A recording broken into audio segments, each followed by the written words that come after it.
So good morning, everyone, again. It's a pleasure to see so many of you here in the room as well as online. And really thank you for joining us for this very special final event of this project. My name is Eva Białogłowska and I'm a policy analyst at the OECD Center for Entrepreneurship, SMEs, Regions and Cities.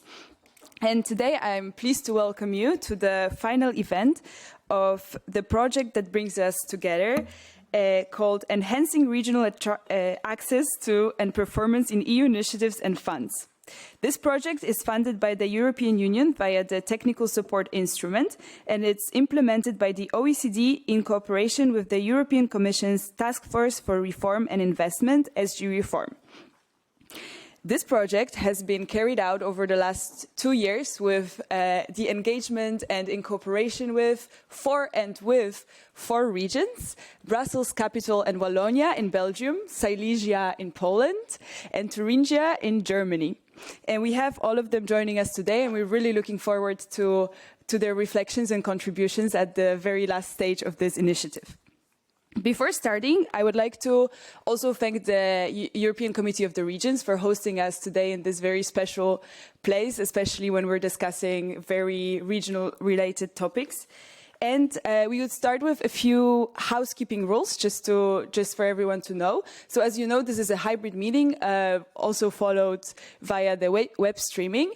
And it will also be recorded and uploaded on the event's webpage. So in case you do not wish to be recorded, please inform us now. And also, I might just flag that if you take the floor and you turn the microphone on, the camera will zoom on you. So if you don't wish that, avoid taking the floor, which also is linked to the fact that today we have interpretation in the 4 languages, English, French, German, and Polish, available. For those in the room, you can press the floor button on the little screen in front of you. Just mind that if you press the microphone, the camera will zoom on you. So on the technological side, we might try to avoid this. And for those online, we also have interpretation channels, so you can switch them within the web streaming itself. There will be time for open discussion at the end of the panel with the regions, and for that you will be able to take the floor by raising your hand and then pressing the microphone button. Without further ado then, because we have quite a packed agenda with a lot of interventions across the regions, I would now like to open the floor to the introductory remarks, opening remarks, starting with the European Commission, and would invite Mr. Kjartan Björnsson, who's the head of unit at SG Reform of the European Commission, to take the floor now. Thank you very much, and good morning to everyone. I'm really delighted to be here with you. Sadly, I cannot stay the whole day or the whole morning, and therefore I think if you have a specific question that you are burning to ask to the Commission, maybe we could just allow that to happen immediately after our introductions. But I may not have the answers to all your questions, but I will be happy to at least listen to them and take them back home. But dear regional partners from Brussels capital, from Silesia, from Thuringia, and also from Wallonia, dear OECD colleagues and friends, dear guests here, also my son's rugby trainer is here, so it shows that it's a very small world. It's a pleasure to open this on behalf of SecGen Reform. So we are the Commission Task Force for Reform and Investment. And this is the final conference for this TSI project on enhancing regional access to and performance in EU initiatives and funds. Now, a little bit of history. So 2 years ago, we set very clear ambitions for this project or for this journey. And today, I think from our point of view, and I hope you agree, we say that these objectives were met. All all deliverables, so the formality of it, so all the deliverables are in place and they were delivered on time and with the quality. But of course, this is far more than just having formal deliverables. It's also about whether the project, sort of the sort of technical aspect of projects have become a more organic process, or rather organic processes that allows the partners to run this at their own pace, but in the future. And I think that what my colleagues have briefed me is that what really has been outstanding here is the level of ambition of the 4 regional partners. I think that's really something to commend, that you have come into this project with a real interest, a real ambition to make a difference. And I think it has shown throughout the implementation that you had that commitment, the will to try and do things differently, despite political complications and whatever we always have at regional level. So I just wanted to mark this at the very beginning. So now, why does all this matter? Well, there are a number of reasons. I will just talk about 2. The first one is that Europe needs to transform itself, and that requires investments.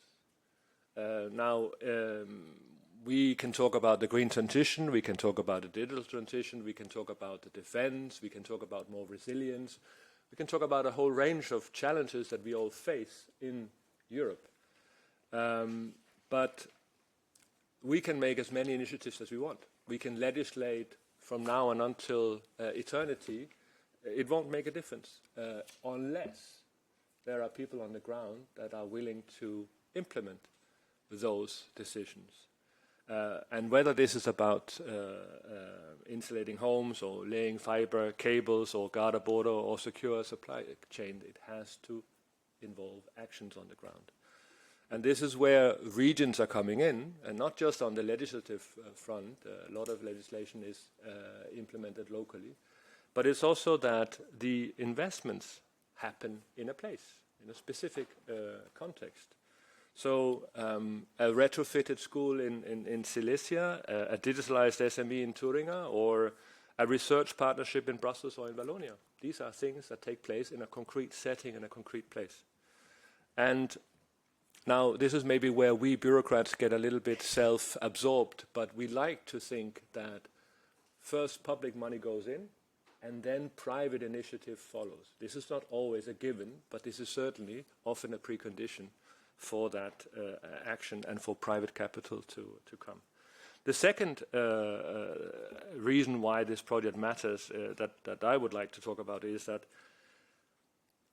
very often the difference between the ambitions I praised and then the actions on the ground is about capacity. You can be as ambitious as you want, but if you don't know how to do it, if you don't know how to go about changing the actions, if you don't have tools that allows you to act in the best way with the resources you have, well, things will simply not yield any results. And that capacity is really a hard thing, because very often we see that those that need it the most are those that are hardest to help. Very, very difficult to build capacity, and therefore money at times have a tendency of not coming where they really are needed, but where people are more professional in absorbing it. And I think this is unavoidable, but this is something that we have to try and fight, so that money goes where it's needed the most and not where people are necessarily most ready. So capacity, if you want, is maybe also a secret ingredient in the context of, again, I'm talking about formality. It's not just about whether you spend the money, whether the money has been spent legally and correctly. It's also, did it yield real results? And there, the capacity will decide, if you want, how well we spend the money. If you are under pressure and you don't have that extra capacity, then you probably will just spend on what comes to mind, something that is already ready. But that's not necessarily the most effective investment that you should do. And that's, I think, if I want to put a slogan to you that you might want to remember, it's the difference between spending and transforming. That's the capacity. So over the last 2 years or 24 months, we have seen real results. I'm always obsessing about real results, as some of you will have heard. So in terms of insights and direction, so we have 4 regional diagnostics. We have an analytical report mapping the challenges, the actors, and the networks. There are tailored recommendations to each of the 4 regions. We have action plans and we have roadmaps that the regions have taken full ownership for.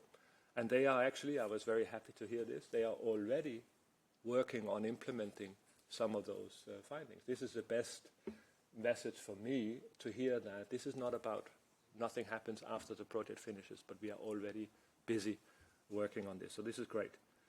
Now, what is also interesting is that the diagnostic was strikingly consistent. So we talk about 4 regions, 3 countries, and different systems. But then there was one finding, that access to EU funds is not in the first place about opportunity. There's plenty of opportunity.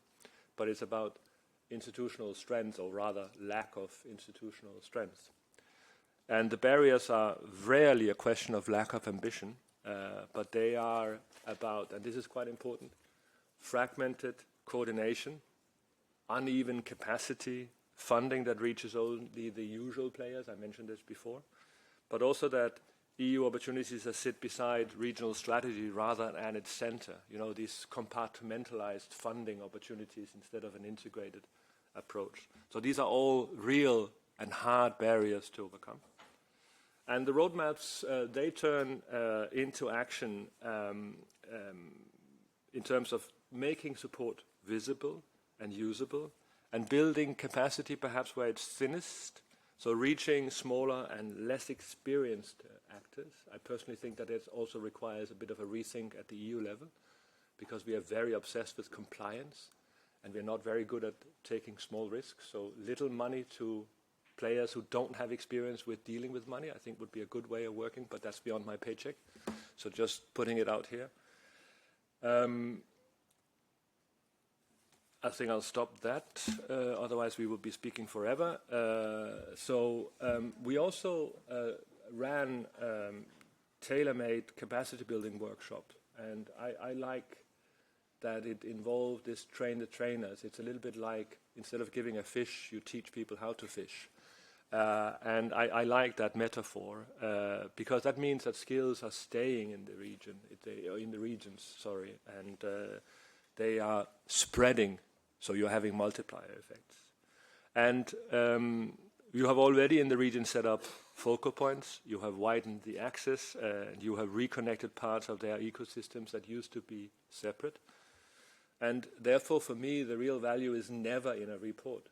A report is great for the history, it's great for others who were not part of it to replicate it, and I hope some of you who are not part of this project will seek out these reports, you will seek out the toolbox, you will seek out the advice from the people that were there, and try to replicate it yourself. This is the best success we can have when others are joining in.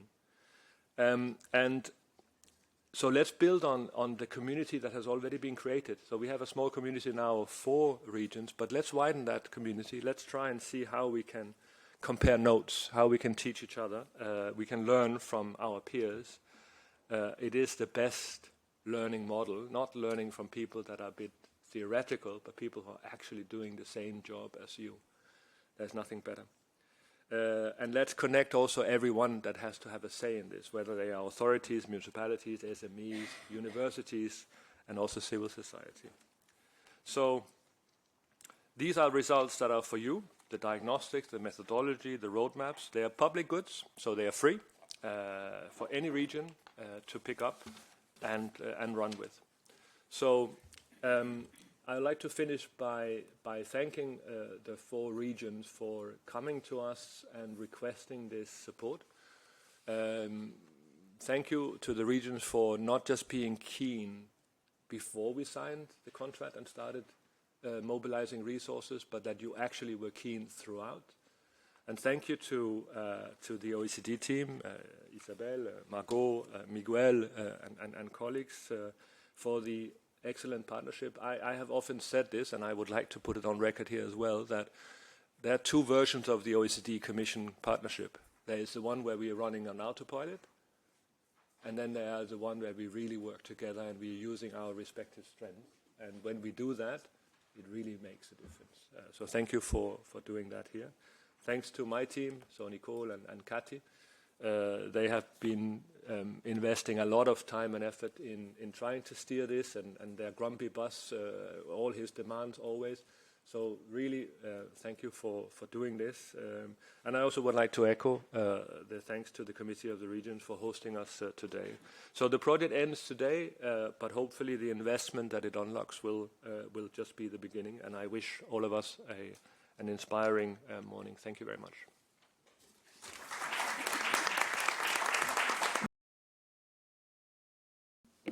Thank you very much, Mr. Björnsen, for these very rich introductory remarks. And also, I think we all agree and we all echo the sentiment that beyond the deliverables, the tools that we have produced, it couldn't work as well without the engagement of the regions. And this is the real added value of this project. And we hope that thanks to this, other regions might also be able to pick up the same tools and implement them in their own context. And now I would like to pass the floor to Ms. Isabelle Chatry for the opening remarks on the side of the OECD. Ms. Chatry is the head of decentralization, subnational finance and infrastructure unit at the Regional Development and Multi-Level Governance Division of the OECD. Thank you, Eva, and thank you, Katjan, for your great opening remarks. So good morning, everyone. So it is also a real pleasure to welcome so many of you here in Brussels and also online for the final conference of this project on helping regions strengthen their access to and success, hopefully, with EU initiatives and funding opportunities. So over the past 2 years, we have worked closely with the 4 beneficiary regions. So I repeat Brussels Capital Region, Silesia, Thuringia, and Wallonia, to identify ways of strengthening their institutional and administrative capacity to engage more effectively with European programs. From the initial diagnostic phase, through the development of recommendations, then action plans, then implementation roadmaps, and most recently the capacity building workshop, the training the trainers, this project has been characterized by close collaboration and a real willingness to exchange experience and learn from one another. So I would therefore like to sincerely thank the 4 participating regions for their commitment and engagement throughout the project. None of today's results would have been possible without your openness, your expertise, and your willingness, and also ambition, as said by Katjan. So willingness to work together. You have built a new network of regions. I would also like to warmly thank the European Commission, and in particular Katja, Nicole and Kati, for their continued trust and excellent cooperation throughout these 2 years. So this project illustrates the important role of SG reform through the technical support instrument is playing in strengthening the institutional and administrative capacity of regional and local authorities. By supporting better governance and stronger administrative capacity, the TSI is helping regions engage more effectively in EU policies and funding opportunities. And beyond this project, we have also had the opportunity to work with 6 French autonomous regions on a sister project aimed at strengthening the access to EU programs under both direct and indirect management. So some representatives from these regions may be with us today, so I would like to take this opportunity to welcome them too.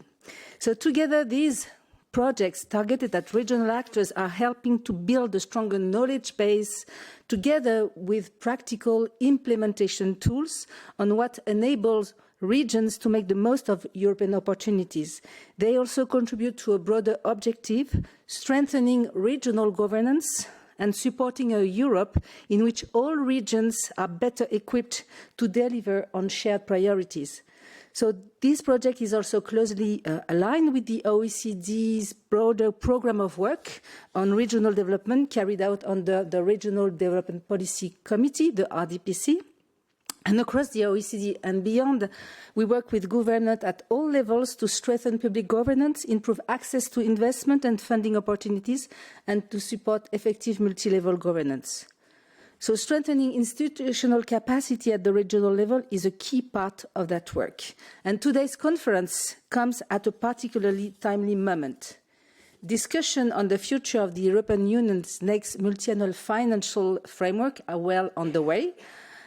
And while many elements remain under discussion, it is already clear that regions should continue to play a central role in delivering Europe's priorities, from competitiveness to innovation to the green transition, digitalization and resilience. At the same time, competition for European funding is likely to become even stronger, and effective governance arrangements, collaboration and networking will continue to be key in that perspective. And therefore, preparing for this future cannot start once the next programming period begins. It starts now. And regions need the right governance structures, the right partnership, the right skills, and the right strategic approach to position themselves for future opportunities. And this is precisely what this project has sought to support. So let me briefly highlight one aspect of the project that is particularly important. Alongside the analytical work, each region has developed an implementation roadmap. This is a key achievement, and we discussed this before the start of the conference. It has been a key part of the project. And the project also concluded with a dedicated capacity workshop bringing together representatives from the 4 regions. So our objective not only has been not only to identify recommendations, but also to support their implementation and develop a kind of toolbox and ensure that the benefits of the project continue beyond its formal completion. This is also the purpose of today's conference, not simply to look back at what has been achieved, but also to share experiences, discuss common challenges, and contribute to the wider European discussion on strengthening regional capacity. And capacity especially to support a new and quality, effective investment at the regional and local levels, so place-based investment. This is reflected in today's program. Following this opening session, we will hear directly from regional leaders of the 4 regions about the experience of the project. Margot Vincent, the OECD project coordinator, will then present the project's main findings and the cross-cutting lessons that have emerged from our work. Finally, we will have a panel discussion which will bring together our project coordinators in the participating regions, together with colleagues from Catalonia, where one of the project study visits took place, to reflect on how these lessons can inform future regional action and preparation for the next generation of EU programs. So I hope that today's discussion will not only showcase what has been achieved over the past 2 years, but also encourage future exchanges between regions, European institutions, and all those working to strengthen regional development across Europe. So thank you once again for joining us today, and I wish you all an excellent conference.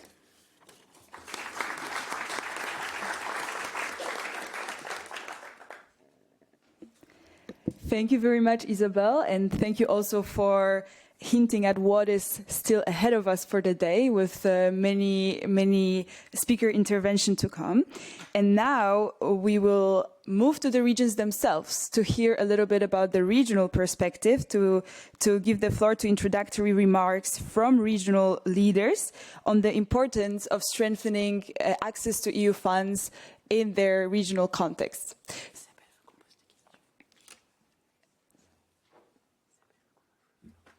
And before Katian leaves, if you can, okay. Yeah, is there questions for Katian? Yes, Sure. okay, absolutely. So we will now open the floor to any questions anybody might have for the European Commission, which is a great opportunity for the regions to directly ask.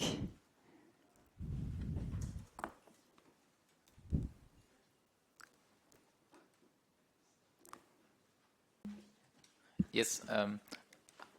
Hello, I'm Matthias Quickert from the Thuringia region, and one thing that I've been thinking about also in preparation for the next MFF and the funds that will be available there, also more directly managed funds, is the structure of directly managed or centrally managed funds, of course, creates competition, which creates also incentive and pushes regions to build stronger partnerships, to develop their skills and also really transform themselves. But also, could it not also lead to like a waste of resources because everybody is just in an arms race to write nicer applications, to invest just to win the competition for the money, where ultimately you distribute the same money, just the regions all have wasted some of their own money or their own effort into just winning the competition. Do you see this risk, especially when it comes to like the stronger developed regions who already have this capacity, who don't necessarily need this push? And do you see this risk also in the competitiveness fund, where all the regions will be competing against each other? Yeah, I see the risk. I think it's almost unavoidable. I alluded to it in my introductory remarks. I could also sort of share a little bit of an anecdote. In previous jobs, 100 years ago, I was involved in projects with civil society, and what we saw is that whenever we changed the topic, it was still the same civil society organizations that were coming out with the best applications. So whether it was human rights or green or something third, they were just good at writing applications. They were very good at this. So there is this risk that those who have will get more, to use a Bible quote, and it's not great. But I don't really see easily an alternative. We have to have a process whereby money is being allocated for the right reasons. But I do think that at times, but that's my personal remark, I do think at times that we have made it excessively complicated to manage and to be involved in EU funds. And we are so, I mean, rightly so, we are focused on making sure money is being well spent. But perhaps we could be a little bit less obsessed about that part and more about giving opportunities to new ways of working. We talk about innovation procurement, which is something that we don't really use well. We spend 15% of GDP every year on procurement, and very often I think we buy yesterday's good. And I think it's the same here in terms of regional initiatives. I think we should be a little bit braver. How could we... but again, this is not my brief. But I would, if I would be in charge, I would want to see more innovation. I would see more collaboration, and I think the point you're making about getting regions to work is important, because it's really rarely so that you can lift a job on your own. It's much better if you are coming together with others where you have a common cause. So I'm afraid I don't have a positive answer to you. I think it's going to be more of that also in the future, but we don't know what the future brings. But I would be surprised if it doesn't involve what you are describing. Thank you very much, Mr. Björnsen, for also the openness to take the questions now before you have to leave us. And if there's any other questions from the regions here today from any of the participants. Guillaume? Yeah, thank you. Just maybe a very down-to-earth question, but I was wondering about the future of the technical support instrument mechanism. Is it going to remain, or is there any development foreseen? Thank you. Yeah, that was a good question. Well, the TSI will cease to exist, so that's already clear. The new MFF involves a very big streamlining of instruments, so we will move from I don't know, more than 50 to very few instruments. So we don't know where the final landing zone is. At least I don't know. what that final landing zone is, but the TSI is not part of it. Now, there is language in the MFF, as you probably know, that talks about technical support. So you have technical support in the linked to the national and regional partnership plans, and you also have technical support language in the EU facility. What is not clear, again, it's certainly not clear to me, is what are the modalities for that support. So will it be, I think there are different discussions, so will it be technical support that basically involves money being transferred back to member states for them to mobilize this, so far away from the model that we have had on TSI where we were doing it on them? I think that's part of the thinking. Or will it be sometimes the Commission taking the lead in organizing it? For instance, if it is multi-country. I think if it's multi-country, I think there is an awareness at our end that that would be more effectively managed if centrally by the Commission. So I think we have a lot of unknowns.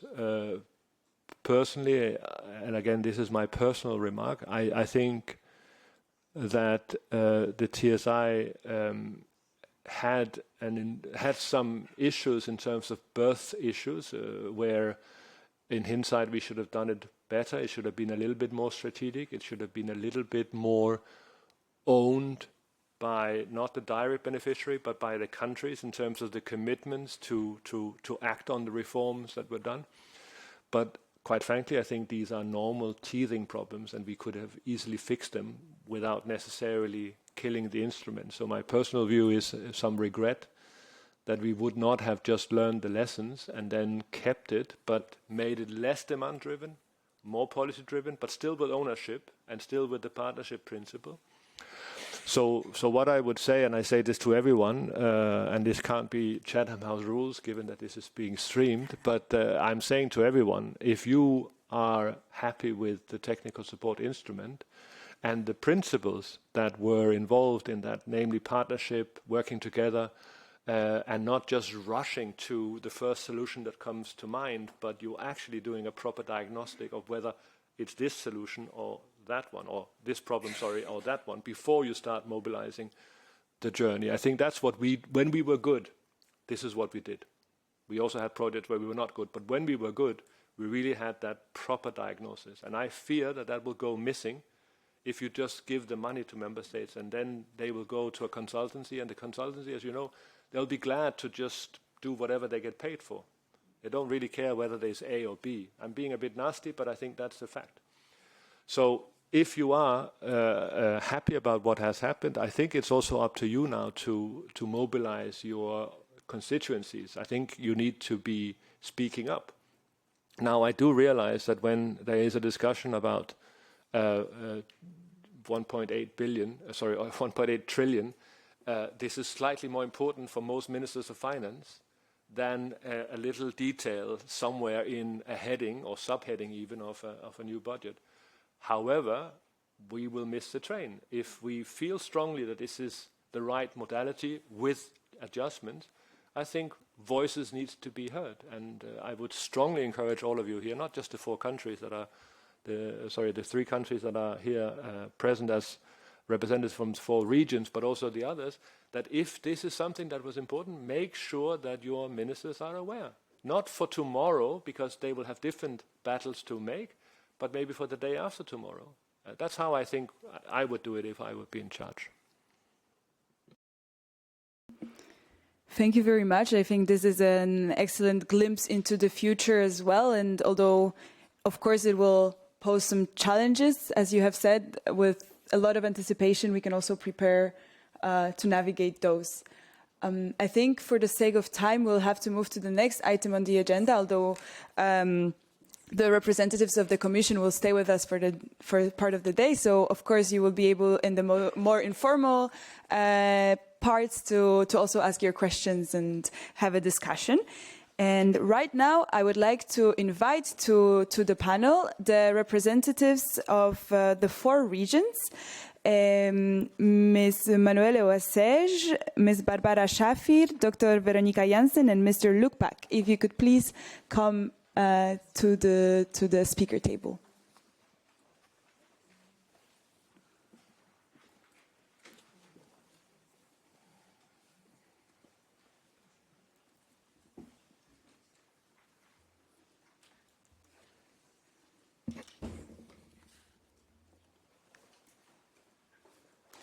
Welcome to our 4 speakers here.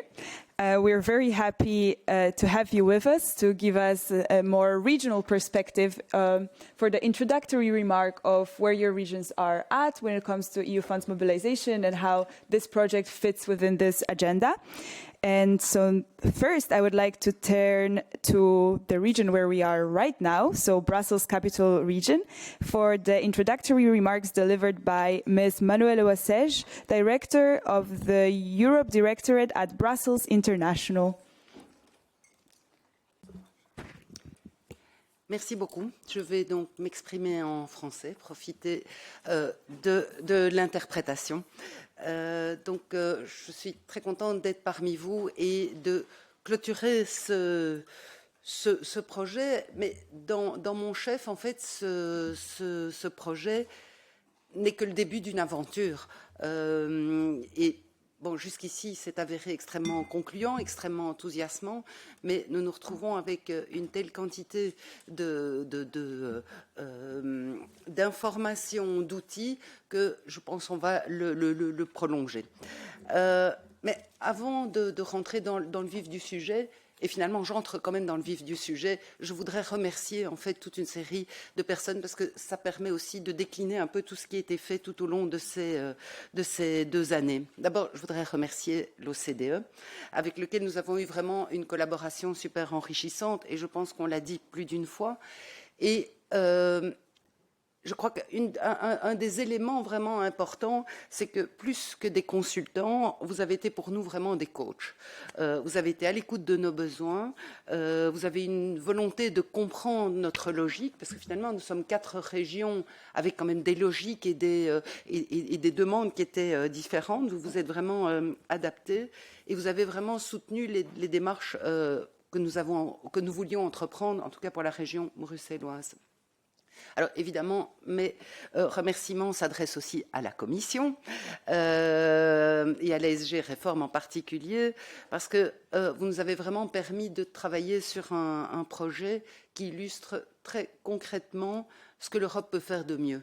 Aider les régions à se renforcer, apprendre des uns et des autres, et surtout transformer des constats en actions. Et donc, ça a été vraiment un projet extrêmement fructueux. Et ça démontre aussi que finalement, un projet européen ne doit pas toujours s'accompagner d'un budget faramineux. Avec des moyens qui sont finalement limités, eh bien, on peut obtenir beaucoup de choses, et ça peut finalement déboucher aussi sur toute une série d'actions. Et puis, je vais quand même aussi saluer nos partenaires, la Wallonie, qui était quand même à la manœuvre dès le début, la Silesie, Thuringia, que nous avons appris à connaître au fil de ces 2 années. Nous avions des contextes très différents, je l'ai déjà dit, des défis aussi différents, mais en même temps, nous avons trouvé des discussions communes, et je pense que ce projet, il y a une partie de ce projet qui nous a vraiment permis en fait de nous rapprocher, et ça, je remercie de nouveau Katruska pour avoir mis en place la partie TAIEX, donc la partie vraiment découverte d'autres régions et d'autres expériences. Je pense que la mission que nous avons faite en Catalogne et dans le Pays Basque nous ont été très utiles. On a découvert toute une série de bonnes pratiques, mais on a échangé entre nous, et ça a permis de mieux nous connaître.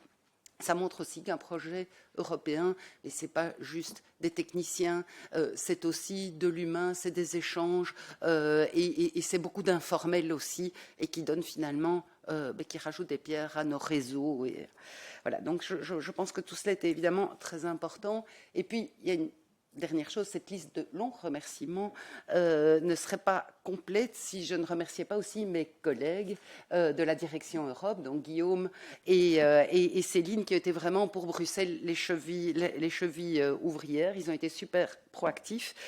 Ils reviennent avec des idées à l'appel. On espère qu'elles vont pouvoir se réaliser, mais donc ils ont déjà mis en place toute une série de propositions de services pour les administrations qui sont assez ambitieux.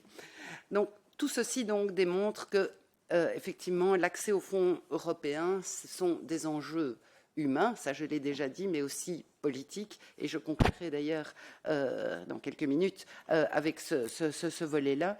C'est vraiment aussi une question de capacité, c'est une question de résultats, et une région qui arrive à utiliser les programmes européens au mieux peut davantage en fait soutenir son économie, trouver des réponses à ces défis, renforcer ses services publics, mais aussi mieux répondre aux citoyens, qui est quand même au bout du compte un des éléments les plus cruciaux et les plus importants. Et donc pour la région bruxelloise, toutes ces questions sont vraiment très importantes pour nous. On se rend compte qu'on doit vraiment gagner en lisibilité, en efficacité, en rapidité, dans un contexte budgétaire et financier qui est particulièrement compliqué et particulièrement contraint dans notre chef, mais je crois que nous ne sommes pas les seuls. Et donc, les financements européens sont vraiment un levier important pour nous. Et donc, pour agir efficacement, il faut des compétences, il faut une méthode de travail, une bonne organisation, identifier les bons appels à projets, construire des partenariats, monter des dossiers qui soient suffisamment compétitifs et surtout aussi gérer des dossiers sur la durée. Et tout ça, ce sont des éléments sur lesquels nous avons travaillé tout au long de ces 2 ans et que l'on retrouve dans la roadmap, que l'on retrouve aussi dans la boîte à outils dont nous héritons finalement. Mais il y a quand même une chose, c'est très bien d'avoir tous ces éléments-là, mais il y a une chose importante, c'est qu'évidemment, toutes ces actions doivent s'inscrire dans une stratégie régionale pour que les projets viennent renforcer en fait le programme et la politique de notre gouvernement. Donc, c'est essayer d'utiliser au mieux les moyens disponibles et de rechercher les financements. Et donc, c'est vraiment ça que l'OCDE nous a fourni, c'est aller au-delà du diagnostic et avoir des recommandations vraiment concrètes aussi pour tous les niveaux de pouvoir, que ce soit l'administration régionale, mais on a quand même travaillé un peu sur l'administration, le volet plutôt local, et que ce soit aussi au niveau de notre gouvernement. Et de former surtout des personnes qui soient capables de diffuser toutes ces pratiques. Et donc maintenant, à l'heure actuelle, en fait, il ne nous reste plus qu'à construire une vraie culture de projet européen dans la région bruxelloise. Et je pense que les discussions qui ont eu lieu juste avant montrent à quel point on est à un moment décisif, puisque l'Union européenne prépare son futur cadre financier, avec une forte évolution dans la manière de percevoir les choses. Et il faut que nos priorités, qui évoluent aussi, mais trouvent leur place dans ce contexte. Et c'est vrai qu'on est encore toujours, en tant que région, avec l'état d'esprit d'une politique de cohésion pour tous. Enfin, on espère quand même la retrouver d'une manière ou d'une autre. Pour la région bruxelloise, qui est une région urbaine, cette dimension urbaine qui est super importante, tout en veillant aussi à ce que toutes les simplifications qui nous sont promises dans ce cadre financier le soient vraiment. Donc, ce sont des vrais défis qui s'annoncent. Alors, les grandes lignes du cadre sont fixées, en tout cas du côté du Conseil, et hors budget. Mais bon, au moins, on a une idée des lignes directrices. Et donc, on va pouvoir commencer à passer à l'action. Donc, c'est vraiment le bon moment. Et donc, bon, voilà, si maintenant donc, la région bruxelloise commence vraiment à s'organiser et à voir comment utiliser le plus efficacement possible les financements européens, je pense que nous avons une administration qui est vraiment convaincus, mais il reste encore à consolider cette volonté auprès de notre gouvernement. Vous savez que nous avons mis beaucoup de temps à avoir un gouvernement, nous en avons depuis 4 mois. Et bon, un nouveau gouvernement, il faut aussi attirer son attention, il faut le sensibiliser. Et donc, c'est vraiment quelque chose auquel on s'emploie maintenant en multipliant toute une série d'actions de sensibilisation auprès de ce gouvernement et pour qu'il s'approprie vraiment aussi la chose européenne. Et espérons que ça fonctionne. Voilà, j'en resterai là. Merci.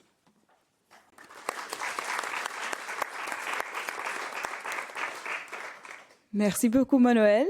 I think your words reflect also very well the very proactive engagement of the whole Brussels Capital Region team, and through hosting the capacity building workshops to always having a very clear idea of what you want to take out of the project, which I think really is what makes it so successful in the end. And now we're going to move to the opposite corner of Europe and go all the way to Silesia in Poland with the opening remarks, the introductory remarks delivered by Ms. Barbara Szafir, the Deputy Director at the Regional Development and Transformation Department of the Marshal's Office of the Silesian Voivodeship.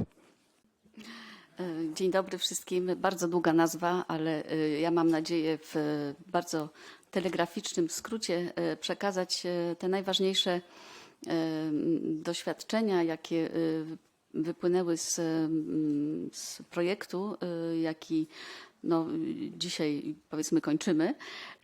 Powiem jeszcze tak, że dzisiaj wypowiadam się w imieniu samorządu województwa, natomiast jako samorząd mieliśmy też okazję już uczestniczyć w jednym z projektów razem z OECD. Dotyczył on partycypacji, to było bodajże 2 lata temu, także korzystamy jak najbardziej z tych wspólnych projektów. Szanowni Państwo, Unia Europejska zmienia się również sposób finansowania jej rozwoju i dla regionów to oczywiście nowe wyzwania, ale też nowe możliwości. Coraz większego znaczenia nabierają programy zarządzane bezpośrednio przez Komisję Europejską z poziomu centralnego, a jednocześnie wyzwania dla regionów, dla władz regionów są coraz większe. Dzisiaj już nie wystarczy dobrze zarządzać programem regionalnym.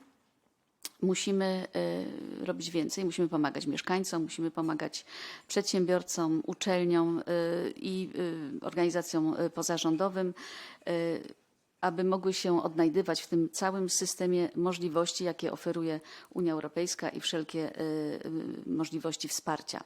I to właśnie jest ta największa zmiana. Dochodzimy do tego, że region nie powinien być tylko instytucją zarządzającą funduszami, ale powinien być przede wszystkim przewodnikiem i partnerem. I widzimy bardzo dobrze, jakie jest to wyzwanie w województwie śląskim. Od lat skutecznie wykorzystujemy środki, które realizujemy w ramach polityki regionalnej, ale jednocześnie widzimy, że potencjał programów zarządzanych bezpośrednio przez Komisję Europejską nadal jest wykorzystywany w niewystarczającym stopniu i te przyczyny też są nam znane. To przede wszystkim brak informacji, bariery kompetencyjne, bariery związane z rozproszeniem tego systemu wsparcia i trudności w budowaniu partnerstw międzynarodowych. Dlatego właśnie potrzebujemy nowego podejścia. W realizowanym projekcie Technical Support Instrument wspólnie z partnerami z Brukseli, z Wallonii i z Thuringii zastanawialiśmy się, jak skuteczniej otworzyć region na europejskie możliwości finansowania. I ten najważniejszy wniosek jest bardzo prosty. Dostęp do funduszy europejskich zaczyna się dużo wcześniej niż w momencie tego ogłoszenia konkursu. Zaczyna się od informacji, zaczyna się od kompetencji, od współpracy i od właśnie partnerstw. Dlatego rekomendacje, jakie zostały wypracowane w projekcie, koncentrują się na kilku konkretnych działaniach. tak naprawdę jednym spójnym systemie informacji, który jest konieczny, spójny system informacji o wszystkich możliwościach finansowania dostępnych w Unii Europejskiej. Po drugie, to lepsze wsparcie beneficjentów na każdym etapie przygotowywania projektów, od pierwszego pomysłu do realizacji. Po trzecie, budowanie partnerstw międzynarodowych, bo właśnie wtedy one najczęściej decydują o sukcesie projektów europejskich. I wreszcie lepsza współpraca pomiędzy instytucjami, pomiędzy administracją, pomiędzy uczelniami, przedsiębiorcami, instytucjami otoczenia biznesu. One nie mogą działać obok siebie, one muszą tworzyć jeden regionalny system wsparcia. Projekt pokazał nam również coś jeszcze. Otóż podczas wizyty studyjnej w Hiszpanii zobaczyliśmy, jak skutecznie można planować projekty strategiczne jeszcze zanim pojawi się źródło finansowania. Jak upraszczać zarządzanie funduszami, jak inwestować w kompetencje administracji i jak wykorzystać sztuczną inteligencję do monitorowania konkursów oraz lepszego docierania też z informacjami do potencjalnych beneficjentów. Co ważne, my nie kopiujemy tych rozwiązań, jedynie inspirujemy się nimi i staramy się dostosować je do potrzeb województwa śląskiego. Jak myślimy, region przyszłości nie będzie oceniany wyłącznie przez pryzmat wysokości wykorzystanych środków. Będzie oceniany przez to, jak potrafi budować partnerstwa, rozwijać kompetencje i skutecznie łączyć lokalne potrzeby z europejskimi możliwościami. I właśnie taki kierunek chcemy w województwie śląskim wykorzystywać, rozwijać, ponieważ silna Europa potrzebuje silnych, kompetentnych, dobrze współpracujących regionów. Dziękuję bardzo. Bardzo dziękuję. It's also amazing to see that over the last 2 years we have worked together, and we really saw this mindset shift as well in Silesia of, starting off thinking about shared management funds and really then growing the ambition to prepare for engaging in more competitive, directly managed programs as well. So this is really excellent, and we hope the tools we developed will serve you well in that purpose. And now we are moving to Thuringia in Germany, and we will hear the introductory remarks from Dr. Veronika Jansen, the head of the Federal, European and International Affairs Department at the State Chancellery of Thuringia. The floor is yours. Ja, danke schön. Ja, liebe Kolleginnen und Kollegen, liebe Vertreterinnen der Kommission und der OECD, als wir dieses Projekt vor gut 2 Jahren begonnen haben, da ging es zunächst mal um eine vergleichsweise technische Frage. Wie kann Thüringen seine Beteiligung an diesen zentral verwalteten Programmen und Initiativen verbessern? Uns war schon klar, dass unsere Partizipation an diesen Programmen deutlich ausbaufähig ist. Und natürlich muss man sagen, dass sich die Dringlichkeit dieses Themas im Laufe dieser 2 Jahre mit Blick auf die Planungen zum neuen MFR ganz deutlich erhöht hat. Und umso dankbarer sind wir für dieses Projekt, weil das kam für uns jetzt genau zur richtigen Zeit. Man muss sagen, dass jenseits dieser zunächst naheliegenden Überlegungen, die ich gerade angesprochen habe, hat sich im Laufe der Beschäftigung mit diesem Projekt gezeigt, dass es auch um ganz grundlegende Fragen geht. Es geht darum, was bedeutet die Beteiligung und was bedeutet vor allen Dingen auch die Nichtbeteiligung an diesem Programm für die Entwicklungschancen unseres Landes. Und da geht es ja nicht nur um Geld. Wir stehen alle in Europa vor ähnlichen Herausforderungen, sei es die Transformation unserer Wirtschaft, Digitalisierung, Klimawandel. Ich brauche die Themen gar nicht alle zu nennen, Sie kennen die alle selber.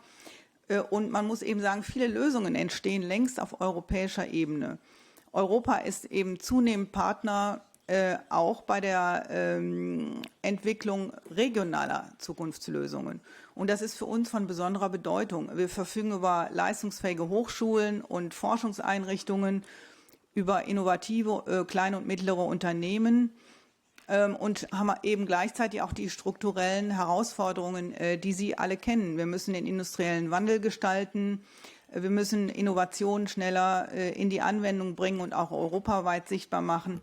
Und wir müssen, was für uns enorm wichtig ist, wir müssen vor allen Dingen auch die ländlichen Räume stärken. Das ist in Thüringen ein ganz großes Thema und wir wissen, dass uns das eben auch mit anderen Regionen in Europa verbindet.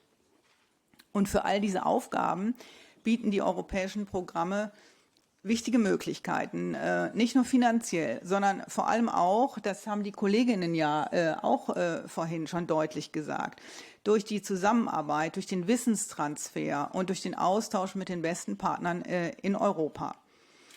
Bislang werden diese Möglichkeiten bei uns viel zu wenig genutzt. Das hat die OECD-Analyse sehr klar und schonungslos herausgearbeitet.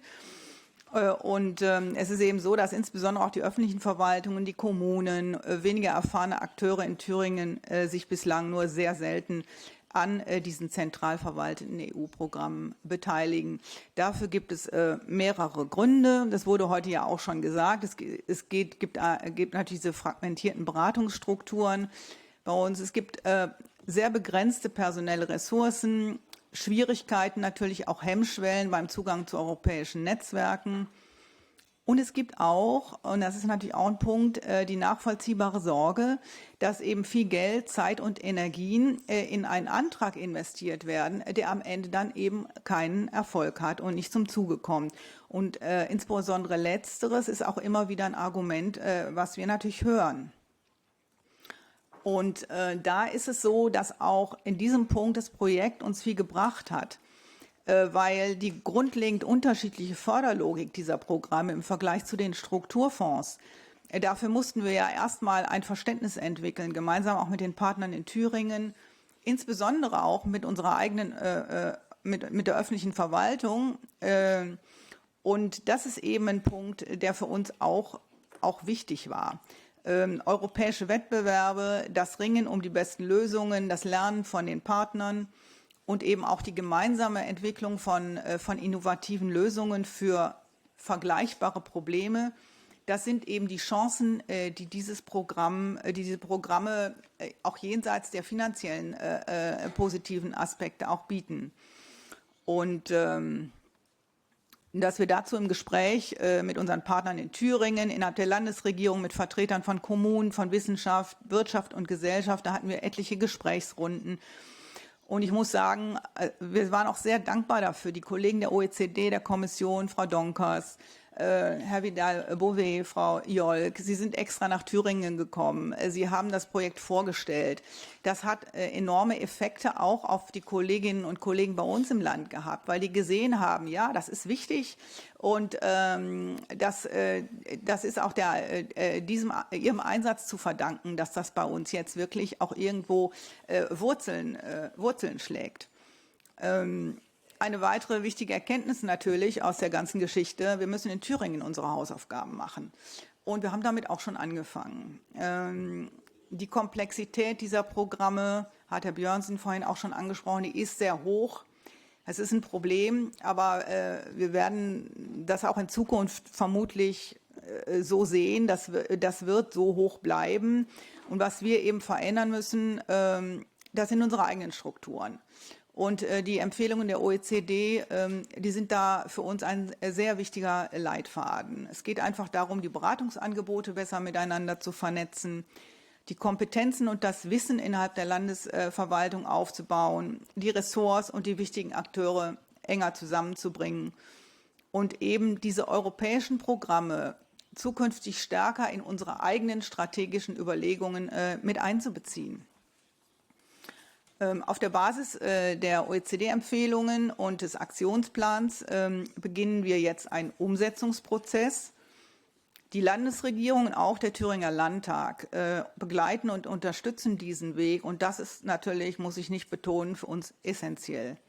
Die Thüringer Landesregierung hat im Juni im Rahmen einer Kabinettvorlage beschlossen, die strategische Nutzung zentral verwalteter EU-Programme künftig deutlich stärker in den Fokus zu rücken. Und damit wurde ein wichtiges politisches Signal gesetzt.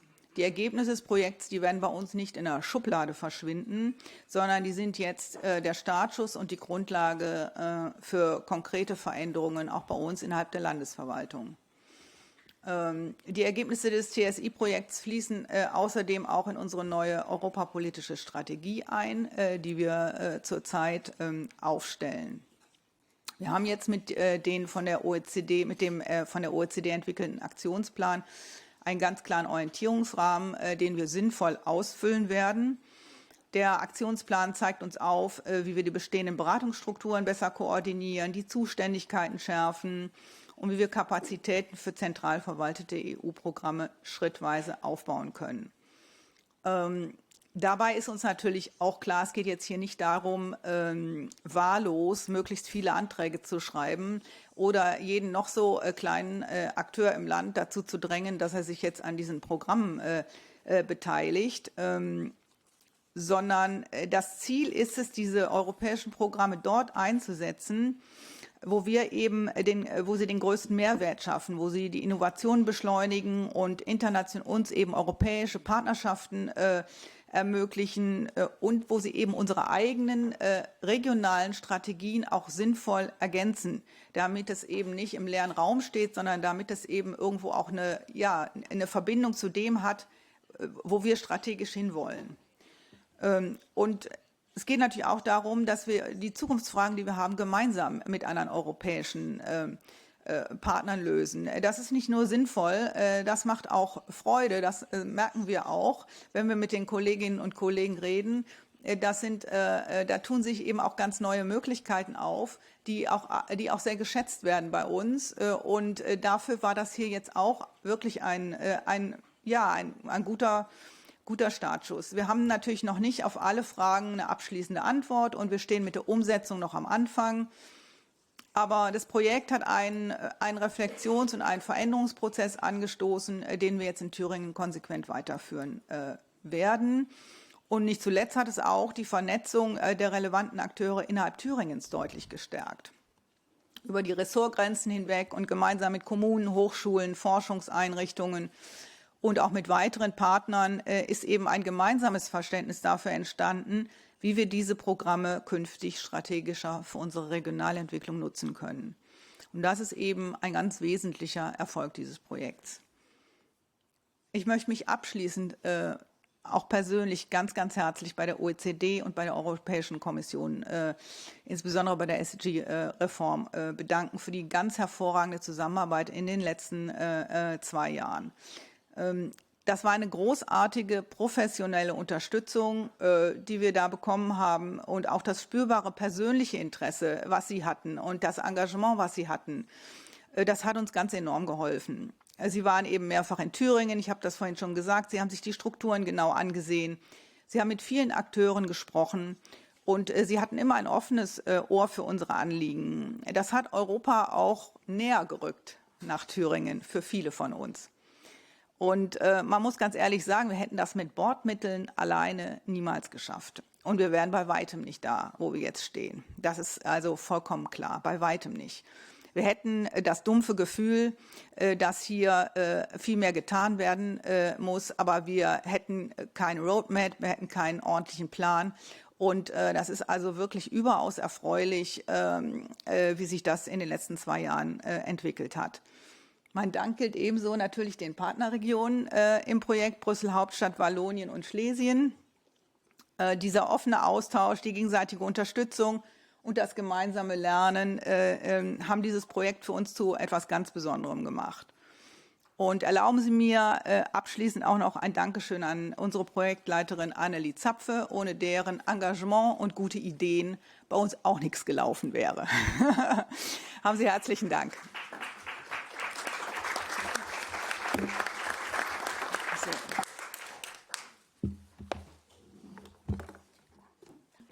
Dankeschön, Ms. Jensen. I think also very, very interesting to hear about all the questions that Thuringia was asking itself about what participation really means, what partnerships really mean, and what they mean for different actors, from first-time beneficiaries to the region itself in partnerships with for example, the regions participating in this project. So thank you very much. And now we will be moving on to the fourth region for the introductory remarks delivered by Mr. Lukpak, who's the Inspector General, Head of the EU Multilateral Affairs and Francophonie Department at Wallonia, Brussels International, for the perspective from the Wallonia region.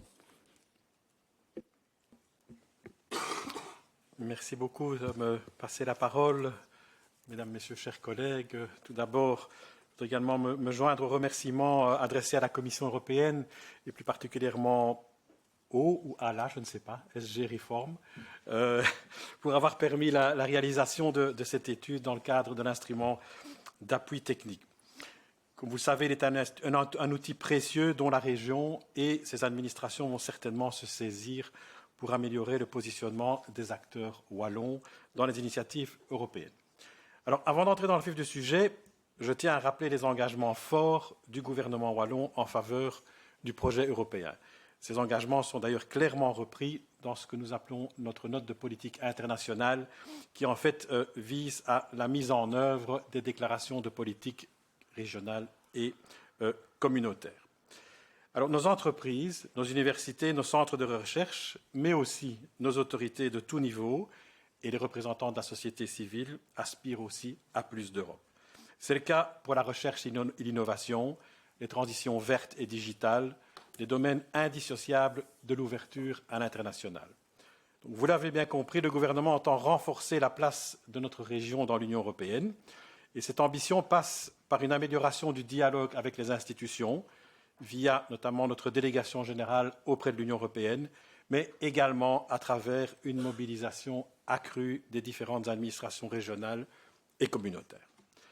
Alors, quelques mots sur le cadre financier pluriannuel, puisqu'il en est question ces derniers mois, et encore pour un certain nombre de mois.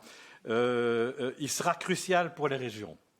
Il devra intégrer la composante essentielle que constituent les territoires. Il devra être un levier pour l'amélioration de la compétitivité des régions et des acteurs régionaux, qu'il s'agisse des entreprises, mais aussi des agriculteurs, des autorités locales, des universités et des centres de recherche.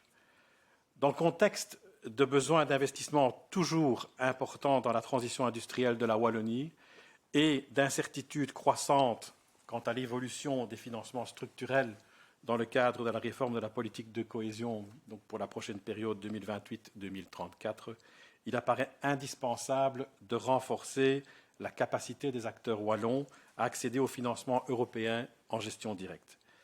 Alors, la montée en puissance des programmes compétitifs européens, conjuguée au risque de voir les ressources traditionnellement consacrées à la cohésion diluées au sein des enveloppes nationales plus globales, impose non seulement de diversifier les sources de financement mobilisées par notre région, mais également de serrer nos priorités.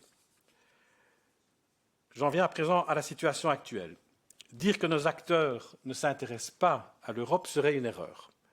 En revanche, on peut dire sans risquer de se tromper qu'ils ne s'intéressent pas suffisamment à l'Europe, alors que nous sommes situés, paradoxalement, non loin des institutions.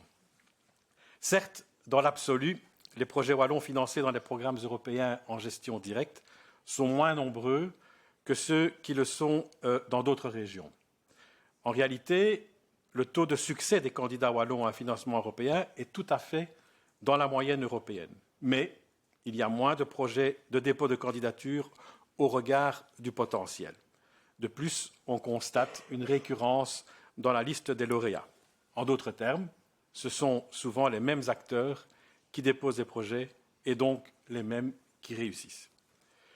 Les conclusions de l'étude confortent des constats antérieurs. Les objectifs identifient des faiblesses auxquelles nous n'avions pas songé et posent, ce qui est le plus important, les bases d'une amélioration de la présence d'entreprises, des centres de recherche, d'associations et d'autorités locales et régionales dans les programmes européens. Une des grandes leçons de l'étude est la très faible lisibilité de notre paysage et des structures qui peuvent aider les acteurs à se saisir des opportunités européennes. D'ailleurs, le voyage d'études au Pays basque et en Catalogne, avec les échanges des collègues de différentes régions, qui sont d'ailleurs très performants dans l'écosystème des financements européens, ont montré l'importance d'une intelligence collective et de la collaboration entre les acteurs. La Wallonie dispose d'opérateurs chargés de l'accompagnement tout à fait efficients. Il faut cependant clarifier le rôle de chacun et communiquer. La deuxième étape est de mettre en place des outils de communication entre les administrations et les opérateurs chargés de suivre les financements européens. L'information, elle existe, mais elle est disparate et mise en évidence de manière très inégale. C'est d'ailleurs pour cette raison que la Wallonie a décidé en 2022 de mettre sur pied la plateforme wallmeet.eu. Il s'agit avant tout d'un dispositif qui se veut ensemblier et qui est une première porte d'entrée pour orienter les acteurs vers les bons opérateurs en fonction des appels et des programmes visés. Un autre enjeu sera le renforcement de la capacité à maîtriser la complexité des dossiers européens. Cela passe par l'organisation de formations, de séances de sensibilisation, etc. Il faudra donc développer une culture de l'audace pour se lancer dans l'aventure européenne. Cela passe par une plus grande ouverture aussi sur les autres régions d'Europe. L'étude de l'OCDE a permis de mieux connaître les régions partenaires de ce projet, en l'occurrence nos voisins de Bruxelles-Capitale, nos voisins un peu plus éloignés de Silesie et du Land de Thuringia, ainsi que leurs ambitions et leurs stratégies de développement. Celles-ci sont complémentaires de nos stratégies et merci à ces régions d'avoir participé de manière active à ce projet. Nos régions ont un point commun. Elles doivent toutes gérer des transitions dans le contexte de l'Union européenne, c'est-à-dire pour atteindre des objectifs fixés par l'Union en matière de climat et d'enjeux numériques. S'appuyer sur les programmes européens est dès lors un impératif. Cela nécessite de développer des stratégies de long terme, de s'appuyer sur les autres régions, d'armer les acteurs de terrain en prévoyant des soutiens alignés sur les stratégies européennes, d'améliorer la coordination régionale et de s'appuyer sur une véritable coopération territoriale. Les recommandations de l'étude sont nombreuses. Nous allons devoir mettre en place la feuille de route. On ne pourra pas faire tout et tout de suite, mais nous le ferons. D'ores et déjà, nous avons anticipé certaines recommandations. Je n'en citerai que deux. Tout d'abord, des aides financières au montage de projets européens sont désormais proposées dans le domaine de la recherche et de l'innovation. Deuxièmement, depuis 2025, un forum annuel des porteurs de projets financé par l'Union européenne et de candidats au dépôt d'un projet européen est organisé au début de l'été. L'édition 2026 a eu lieu vendredi dernier, le 3 juillet. Elle a réuni 90 participants. Une représentante de la DG Budget nous a exposé les enjeux de la future programmation financière et les participants ont pu entendre quelques témoignages très inspirants.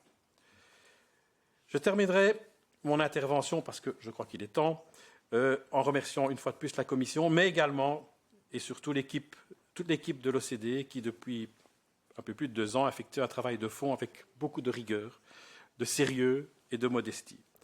Mes remerciements s'adressent également à toutes celles et tous ceux qui ont participé aux différents ateliers qui ont alimenté la réflexion. Et je ne voudrais pas non plus la faire rougir, mais de remercier Mme Anne Peters de l'équipe de WBI, à elle toute seule, qui a porté ce projet avec beaucoup d'enthousiasme et de professionnalisme. Mesdames, Messieurs, chers collègues, la balle est dans le camp des autorités régionales et locales et maintenant, c'est à nous d'agir. Merci beaucoup et bon travail.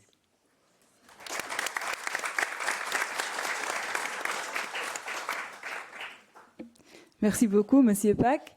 And thank you for showing us a little bit how Wallonia is navigating the very much evolving EU funds landscape, also looking ahead into the future and how to make sure that all actors, be it new applicants or experienced research institutions, can actually engage and benefit and not be left behind in the process.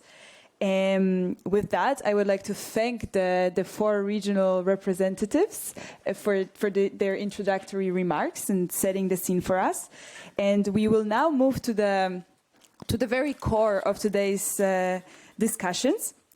And I would like to first invite already to the stage the representatives of the 4+1 regions. So if I could please invite here Mr. Guillaume Deluz, Ms. Evelina Wójcik, Ms. Annelies Zapfe, Ms. Anne Peters, and Ms. Maria Teresa Medina.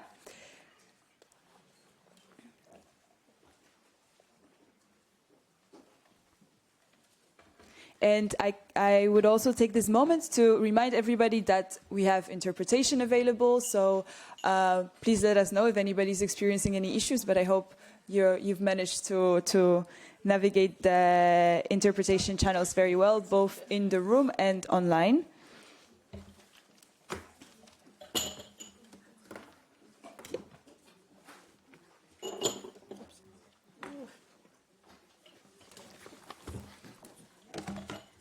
No, it's not me. Fuck, I don't know where I am.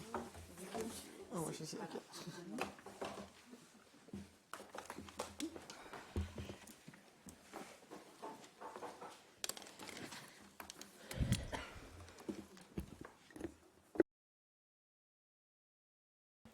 And to start us off for this section of the day, we will be having a presentation from the OECD about the outcomes and key lessons from the project, which will be delivered by Ms. Margot Vincent, who is the policy analyst and the coordinator of this project at the Decentralization, Subnational Finance and Infrastructure Unit of the OECD. Margot, the floor is yours. Thank you all. Thank you very much, Eva. Good morning. I'm very pleased to be here today and to see such a number of participants in the room in Brussels and also online, which also bear witness of the importance of the topic we're discussing today and its appropriate timing. So following the insightful perspective we've just heard, I would like now to step back and to reflect on what this project has taught us collectively. So I will try not to repeat what has been already said this morning, but just to take back and reflect the broader lessons that emerged from this project. So over the past 2 years, the OECD had the privilege of working closely with the 4 regions, which are here today.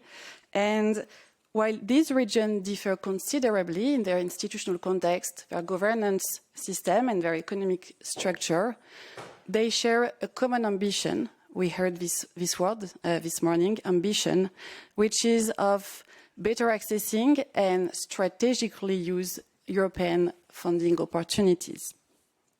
So first, what this project was about in practice. So from the outset, this project was designed not simply as an analytical exercise, but really as a comprehensive work package to support regions from diagnostic to implementation.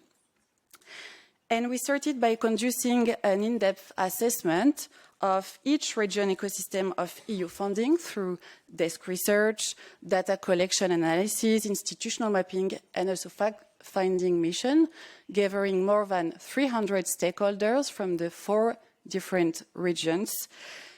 And we worked to understand not only how this region was performing, but also why certain barriers persisted and where opportunities for improvement existed.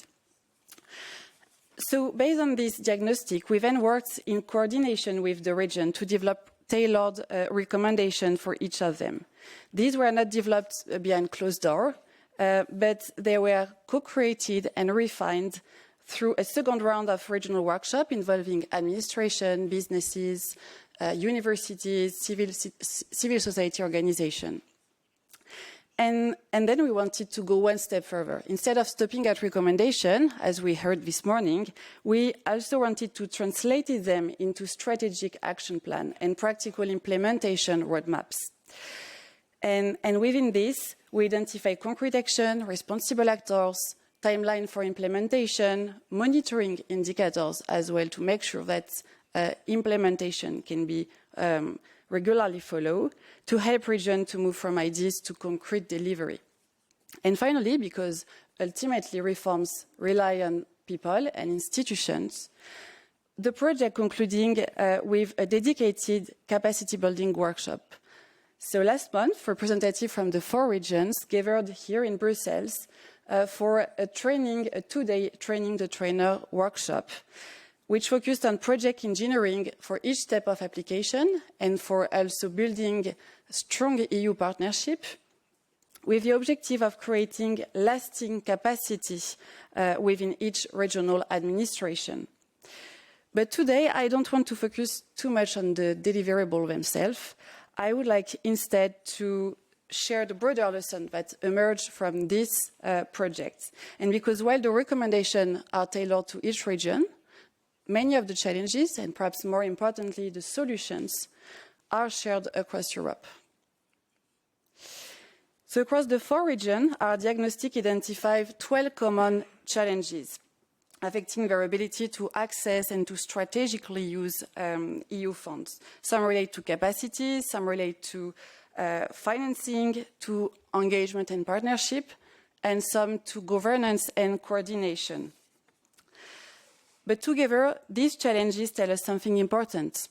Improving participation in EU programs is not about becoming better at drafting project proposals. It really requires strengthening the entire regional ecosystem that supports European engagement. So looking across all 12 challenges, we identify 5 broader lessons that in our view are relevant not only for the 4 participating regions, but also for many European regions preparing for the next programming period. So the first lesson is perhaps the most important one. In all 4 regions, we found strong regional development strategy aligned with European priorities, but we also observed that these priorities were not always translated into clear funding pathways. Too often, administration begin preparing only once a call has been published, while successful regions prepare long before that. They identify future opportunities, they build partnership early, and they connect European programs directly to their long-term regional strategies. So our first lesson is therefore simple. Treat engagement with EU initiatives as a core strategic policy function, not as an additional administrative task. And for this, we provided specific recommendations for each of the regions. Our second lesson concerns administrative capacity.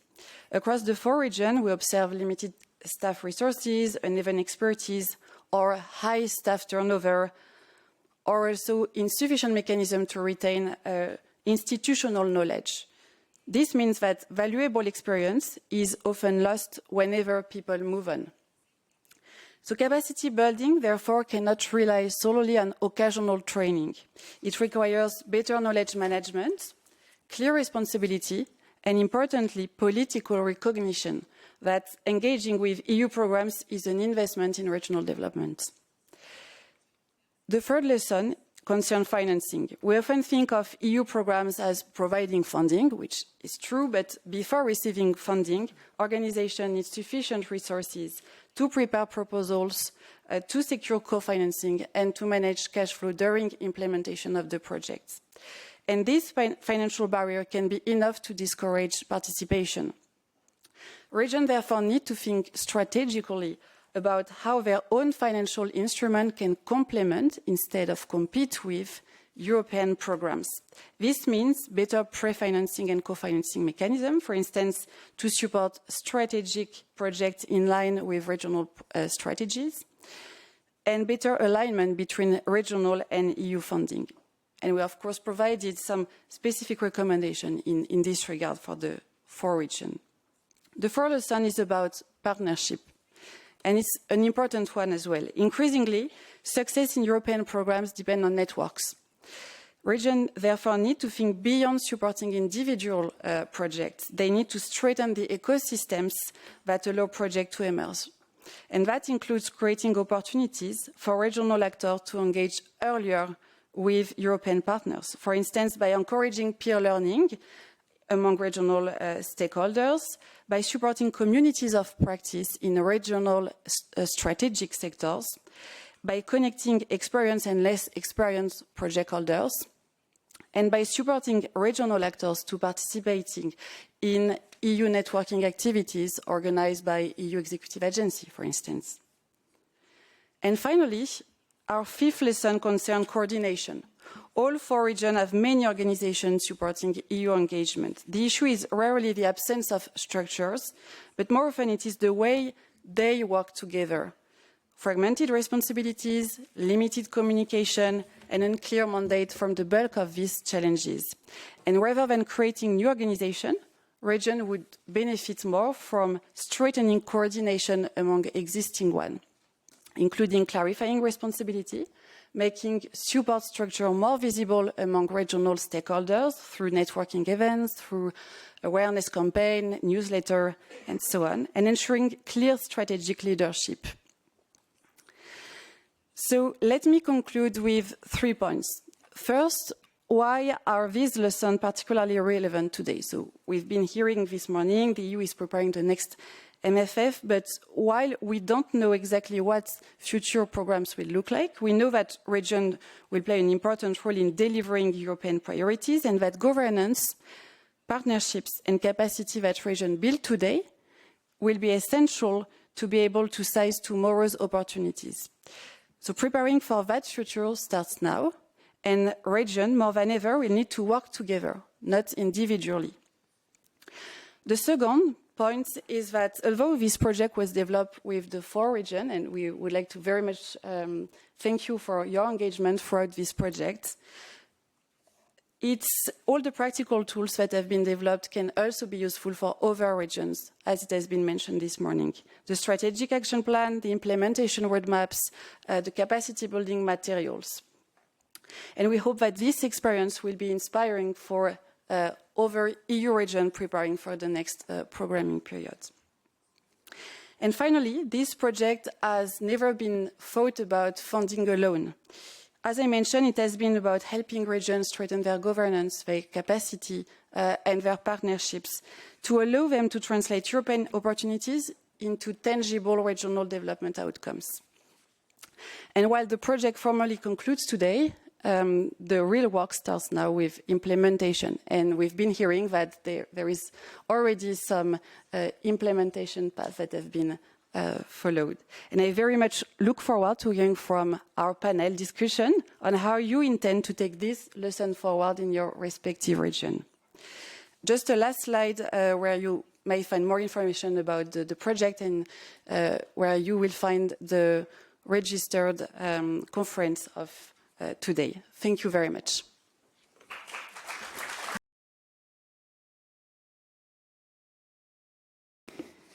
Thank you very much, Margot, for your presentation of the project's key takeaways. I think it's excellent to also hear what happens along the journey from 12 challenges to 5 strategic lessons, because there's really been a lot in between that. And I think it takes a lot of work and thinking to arrive at these conclusions. And now, before we move on to the next section, I would like to invite to the stage Mr. Michael Vidal-Bover, who's a policy analyst at the Multi-Level Governance and Regional Development Division of the OECD, and is also the former projects coordinator for this very project. So we're very glad to have Michael back with us today. Taking us on the journey with the speakers from the regions about really moving from the lessons to the action and the implementation. So now we're moving to the very practical part. Thank you very much, Eva. It's really, really a pleasure to be back here to see you all for one last time. Hopefully not the last one. So it's, as I say, it's a pleasure because we've been hearing today about from the architects of the project, but now we're here with the builders, I would say. And so I would like to keep this session very practical. That's what I ask from you. Basically, I would like regions that are listening to us that are not necessarily our regions to better understand what we learned from this project and where was the added value of this TSI, and also what are the next steps, what you intend to do after this is over. So I have here with me 5 representatives from 5 different regions. I will introduce them at each right now. So basically we have from the Brussels Capital Region, we have Mr. Guillaume Deleuze, European Affairs Attaché. We have also Ms. Evelina Wojcik, who's the director of the Silesian Voivodeship Regional Office in Brussels here. Also based in Brussels, we have Ms. Anneli Zapfe. She's the Policy Officer for Research, Innovation, Culture and Education here at the Brussels office of the State Chancellery of Thuringia. We have Anne Peters, who's the coordinator of wallmeet.eu at the Wallonia Bruxelles International. And finally, we also have one representative from the visited regions in Spain, Ms. Maria Teresa Medina, Deputy Director General of EU Funds at the Department of Economy and Finance of the region of Catalonia. So 5 very distinguished builders, as I called you. And I would like to start, once again, with the hosting region, actually, Brussels.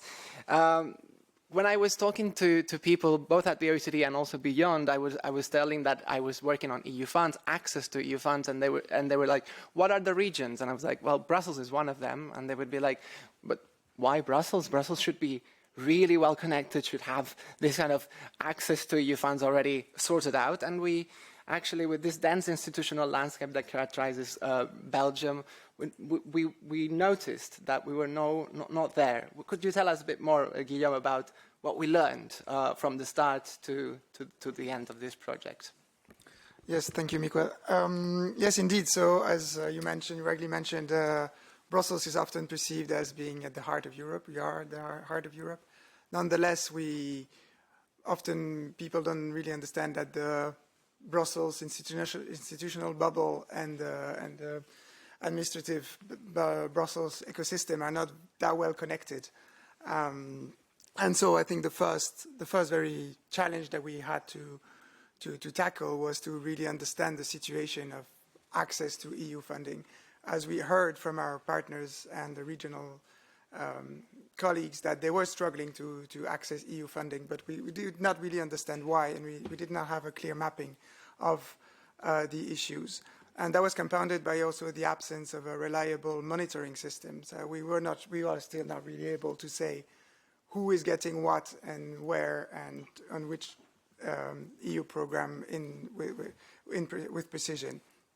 So a second challenge that we had was that we could hear as well from our colleagues was that there was a lack of human resources and specialized expertise.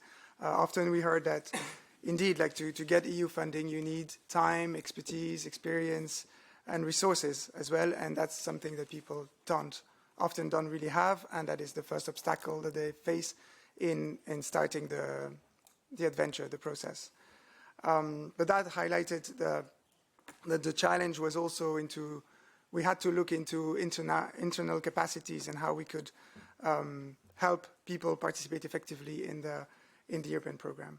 And the third challenge was for moving from good intentions to a structured regional approach, because it had been already several years that within Brussels International there were attempts at coordinating better the efforts and the different actors, but we did not have, even though there was already like an important foundation for that project and these endeavors, we were lacking a really proper strategy allowing us to really prioritize actions and knowing where to go and evaluate impacts as well of the action that we would take and how we would go along the way. So I think that's a really added value of the project, that it allowed us to really step back and look at the situation more strategically, and how to really better understand the situation. Yeah, thank you very much, Guillaume. Yeah, indeed. So better understanding the challenges, identifying where capacity is a gap, and also at the end also having a clear view or vision actually to go for EU funds. I think that was the case in Brussels, but I think it was also shared in other regions. And in fact, you would perhaps agree with me that it's not easy, it's not the same level of difficulty to reach out to certain stakeholders. And I think that that was precisely some of the focus that we had in Silesia, right? There was the need from the very beginning to reach out to a wider range of stakeholders, in particular SMEs and also NGOs. So I wanted to ask you, Evelina, what was it, what were the main barriers to mobilize these stakeholders, and what did the project do to kind of facilitate this? Okay, so at the beginning of the project, Silesia region primarily identified the problem of insufficient participation of SMEs and NGOs in the use of support from EU funds under the regional program. And when it comes to the SMEs, the main problems are a lack of understanding of the rules for applying for and using funds, bureaucratic barriers such as complex rules regarding state aid and or procurement or procurement implementation, lack of capacity to carry out innovative, comprehensive project with a large scale of impact, and of course limited financial capacity. When it comes to NGOs, the main barriers are primarily a lack of knowledge about the availability of EU support, low human and financial capacity, bureaucratic barriers, lack of 3 advisory services, and the need for access to simpler funding sources and participation in the project showed that the problem is much broader because it concerns not only the participation of SMEs and NGOs in support from the regional program, but generally the low participation of beneficiaries from Silesia region in EU programs managed by directly and indirectly by the Commission, European Commission. So the main barriers influencing this were identified as limited awareness of existing EU programs, especially those under indirect and direct management, insufficient human resources, capacity and financial barriers among potential stakeholders from the region, especially those you've mentioned, and small municipalities. Of course, limited opportunities for networking, participation in EU partnerships, and exchange of best practices, but also unfavorable position of rural areas and territorial inequalities. And of course, low participation of small entities and dominance, especially dominance of experienced beneficiaries. So the project provided a number of ideas on how to counteract these barriers and mobilize, our stakeholders. And these ideas concerned both increasingly stakeholder participation in support from the regional program, as well as support from programs managed by the Commission indirectly. So the following ideas should be emphasized, we can say. Conducting targeted information activities for specific groups, SMEs, NGOs and municipalities, simplifying and integrating access to information on EU funds, adjusting support to the level of stakeholders' experience, developing practical forms of support, advisory service, consultation, and of course training, strengthening support for new applicants, developing networking, supporting the building of partnership. It's important, developing, for example, knowledge exchange system. So best practices, project repository, strengthening institutional coordination and a strategic approach to information and support regarding EU funding opportunities in the region. And using this recommendation, the Marshall Office has strengthened its activities aimed at SMEs and developed a series of meetings called Silesia for Entrepreneurs, cyclic innovative initiative, whose goal is just to provide direct support to entrepreneurs and disseminate information on financing opportunities for business development from EU funds under the regional programs, but also from the Horizon Europe program and national funds.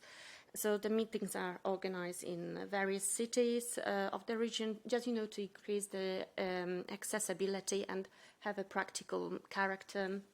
Just combining the expert part with the possibility of individual consultation and building just business relationship. And during that meetings, entrepreneurs receive information about the perspective of support from EU funds and national funds, and of course they can just learn about opportunities and facilities for the functioning and development of businesses in our region. And the participation in the event enables entrepreneurs just to establish contacts with business support institutions, leaders of economic communities and other entrepreneurs. And those meetings, the meetings this year, for example, were organized by regional and national institutions which supporting development, entrepreneurships and access to funds, including, among others, of course, European Funds Information Point, Silesia Center for Entrepreneurship, the Voivodeship Labour Office in Katowice, financial institution, it's a lot, contact points as well of EU programs and other business environment institution for the region. Thank you so much. I think it's clear that the machine for EU funds in Silesia is moving. I think I heard a lot on information, on targeted communication campaigns, support, etc. I think this is something that we heard recurrently also across regions, that need of access to information, but also the right information, right? So that's also extremely important where you're seeking to mobilize actors that don't know or haven't been involved in EU projects. And I think, Anne-Lee, in Thuringia, that you faced a similar problem when trying to reach out to potential beneficiaries. Dr. Janssen mentioned this importance of the rural areas as well, and the differences between the different beneficiaries. What can you tell us about those challenges, and also how you have started to overcome them through this project? Ja, ich mache jetzt mal auf Deutsch weiter. Das gibt eine kleine Unterbrechung. Die Zuhörer können mal sich bewegen. Bei uns war es tatsächlich so, wir ähnliche Probleme wie auch in Schlesien.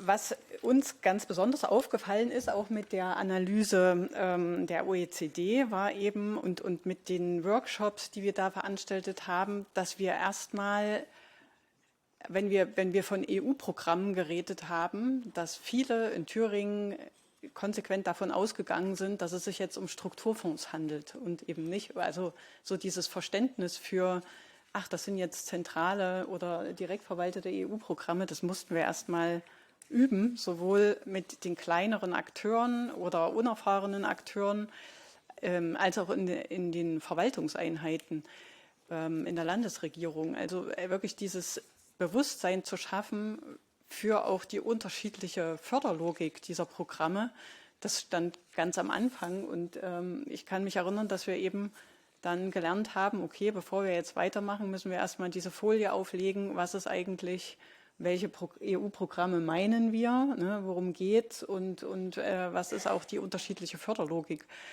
Ja, das war so übergreifend. Und natürlich merkt man auch, dass dann sofort die Komplexität der Förderlandschaft auf EU-Ebene eine ganz große Rolle spielt, dass die Leute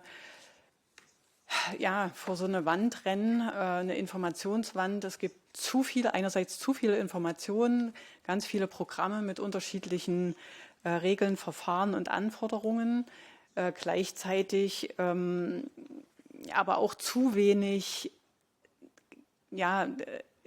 also ein Navigationssystem sozusagen. Welches Programm, wo soll ich jetzt anfangen? Welches Programm passt zu mir?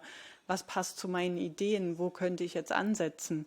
Das war so eine Herausforderung, die wir identifiziert haben. Also dieses, einerseits Informationsüberangebot, Förderlogik, aber auch Orientierung schaffen. Ne? Wo kann ich mit meinen Themen hingehen?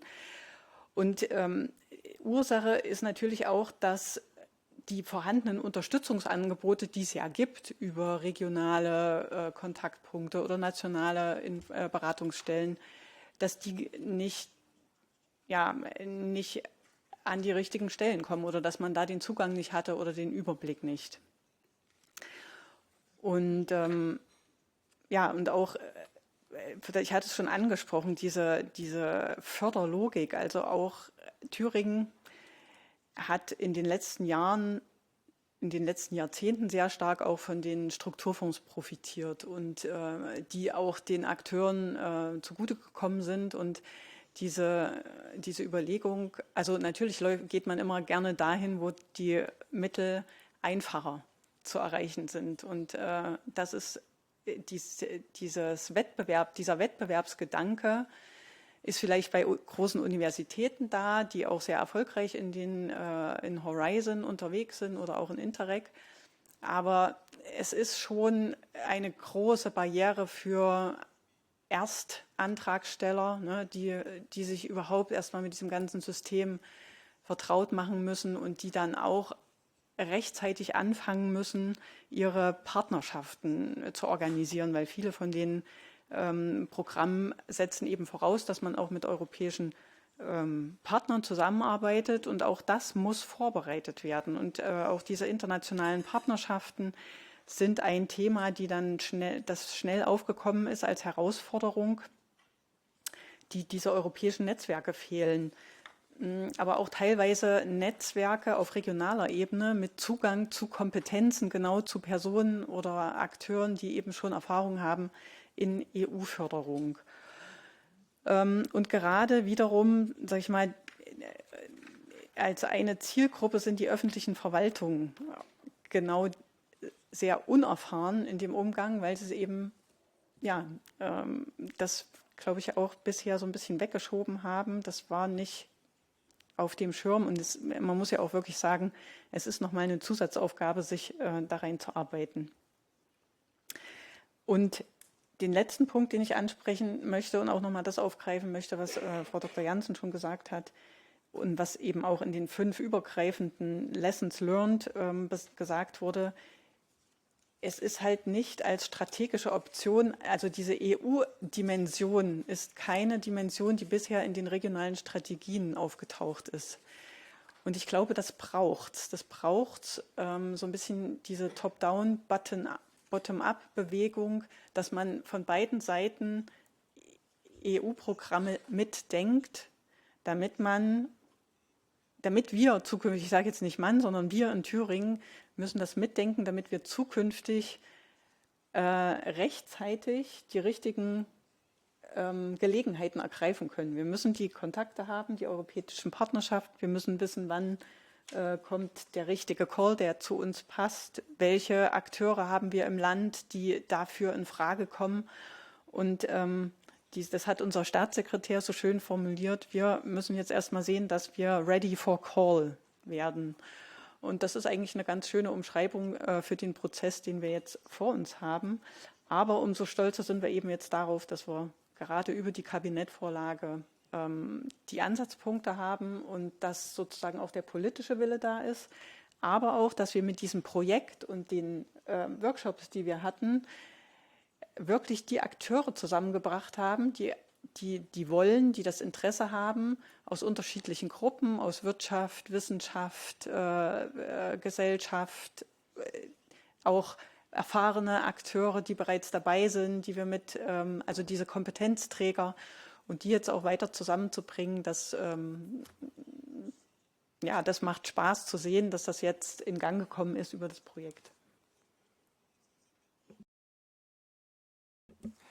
Thank you, danke schön. Thank you very much, Anne-Lee. I think this is important for all regions, right? This need to anticipate, this need to be proactive rather than reactive, and therefore being able to reach out to those calls that may be posted at some point.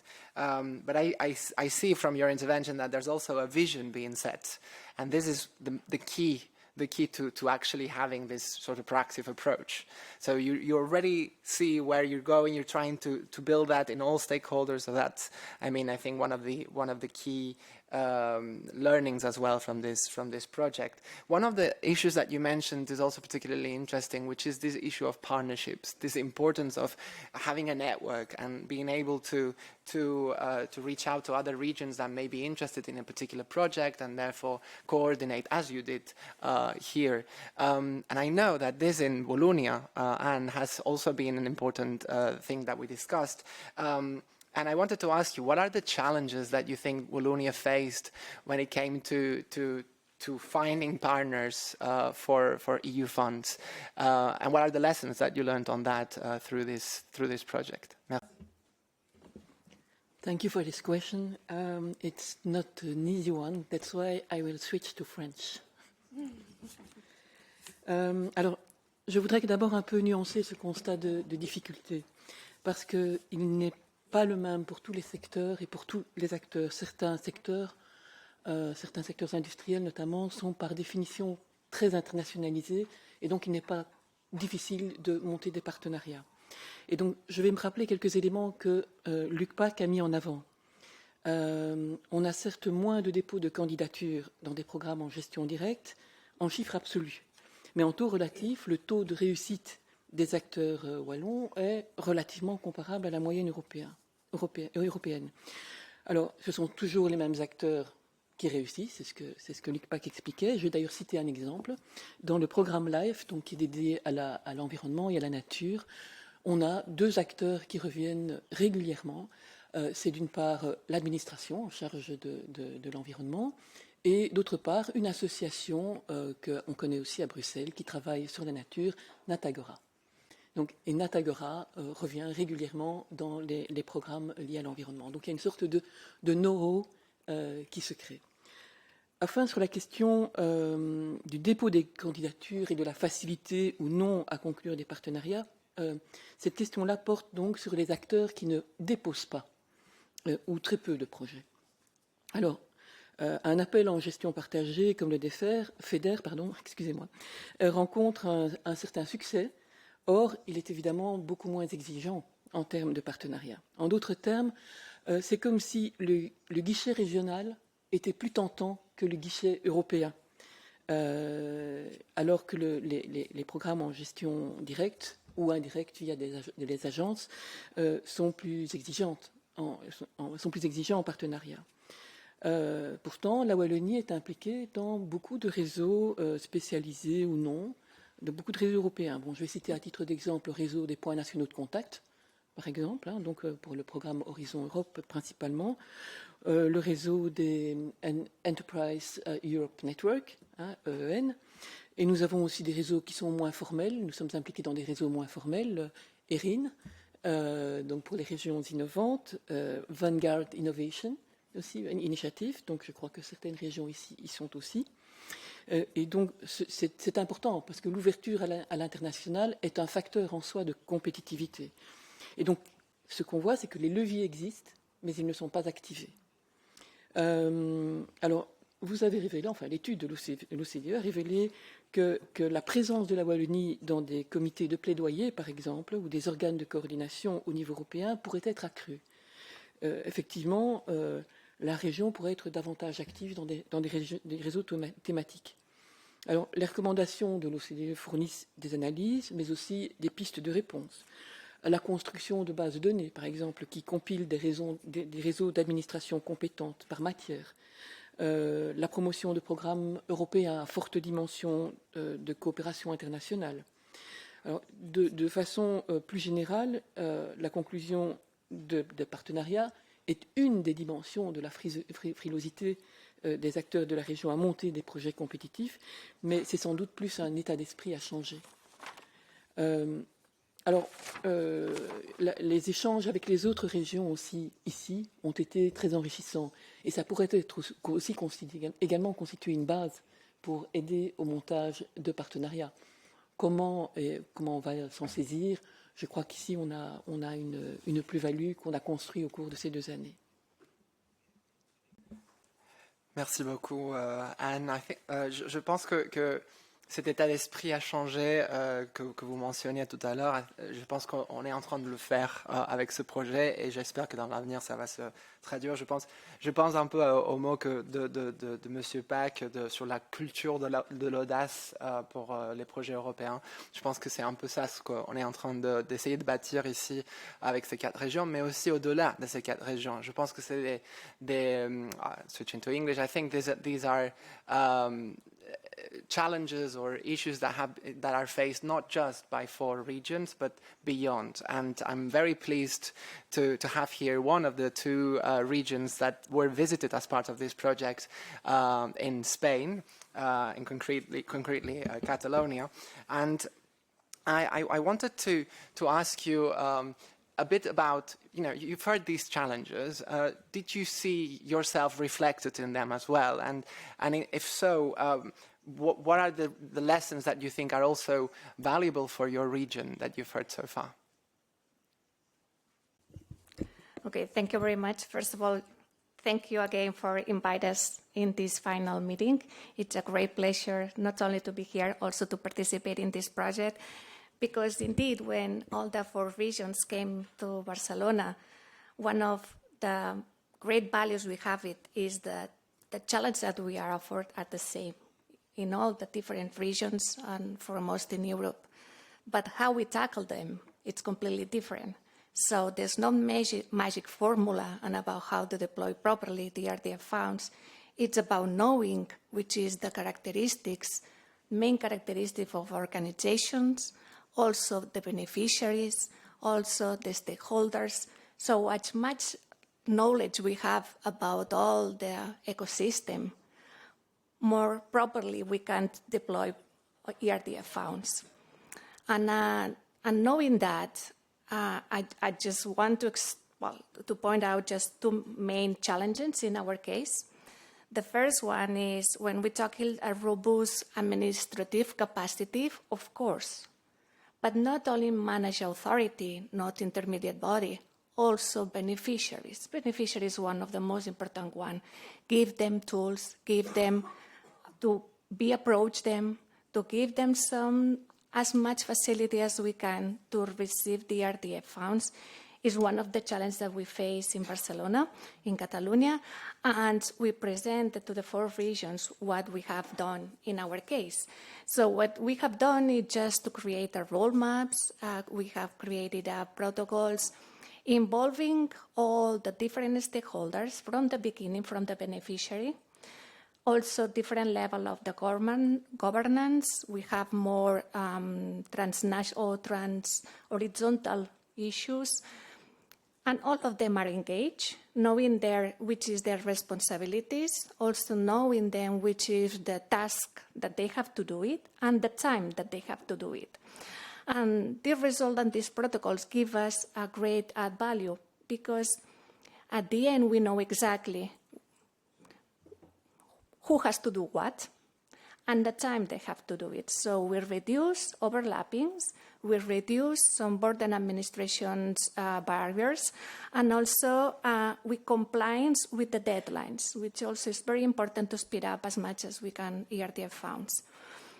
The second idea, it's quite related to the second and the third, is another issue that we focus as much as we can, is the alignment between European and regional strategies. As much aligned are, more output and more shared impact we have.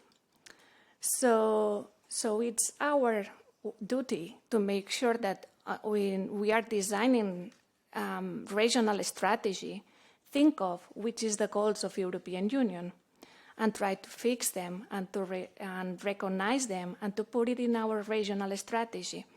Because when we try to introduce them from the beginning, the results and the impact, it's significant. And some of the problems that we have during the procedure, which is the budget, constrictions that we have it, the involvement of some specific stakeholders. If all these projects are related or are involved in this regional strategy, everything flows properly. So another issue that it's put it as much as we can from the beginning, from the design. And also link it, and that's my last point, it just link it with the deploy properly. Okay, it's perfect that everything is being on the strategic objective, but effective implementation is all what required. What I'm saying with this idea is European legislation, there's a lot of information you have to know it. Criteria, selection criteria, period of eligibility, a lot of things that all that the intermediate body has to know it, not the beneficiary. It's our responsibility, it's our duty. But when we identify some strategic projects, some of them maybe cannot be deployed because it doesn't suit with European legislation. So all this value, or all this great value that we have it when we have this responsibility to deploy ERDF funds, it's also something that always has to be revised, has to be reviewed.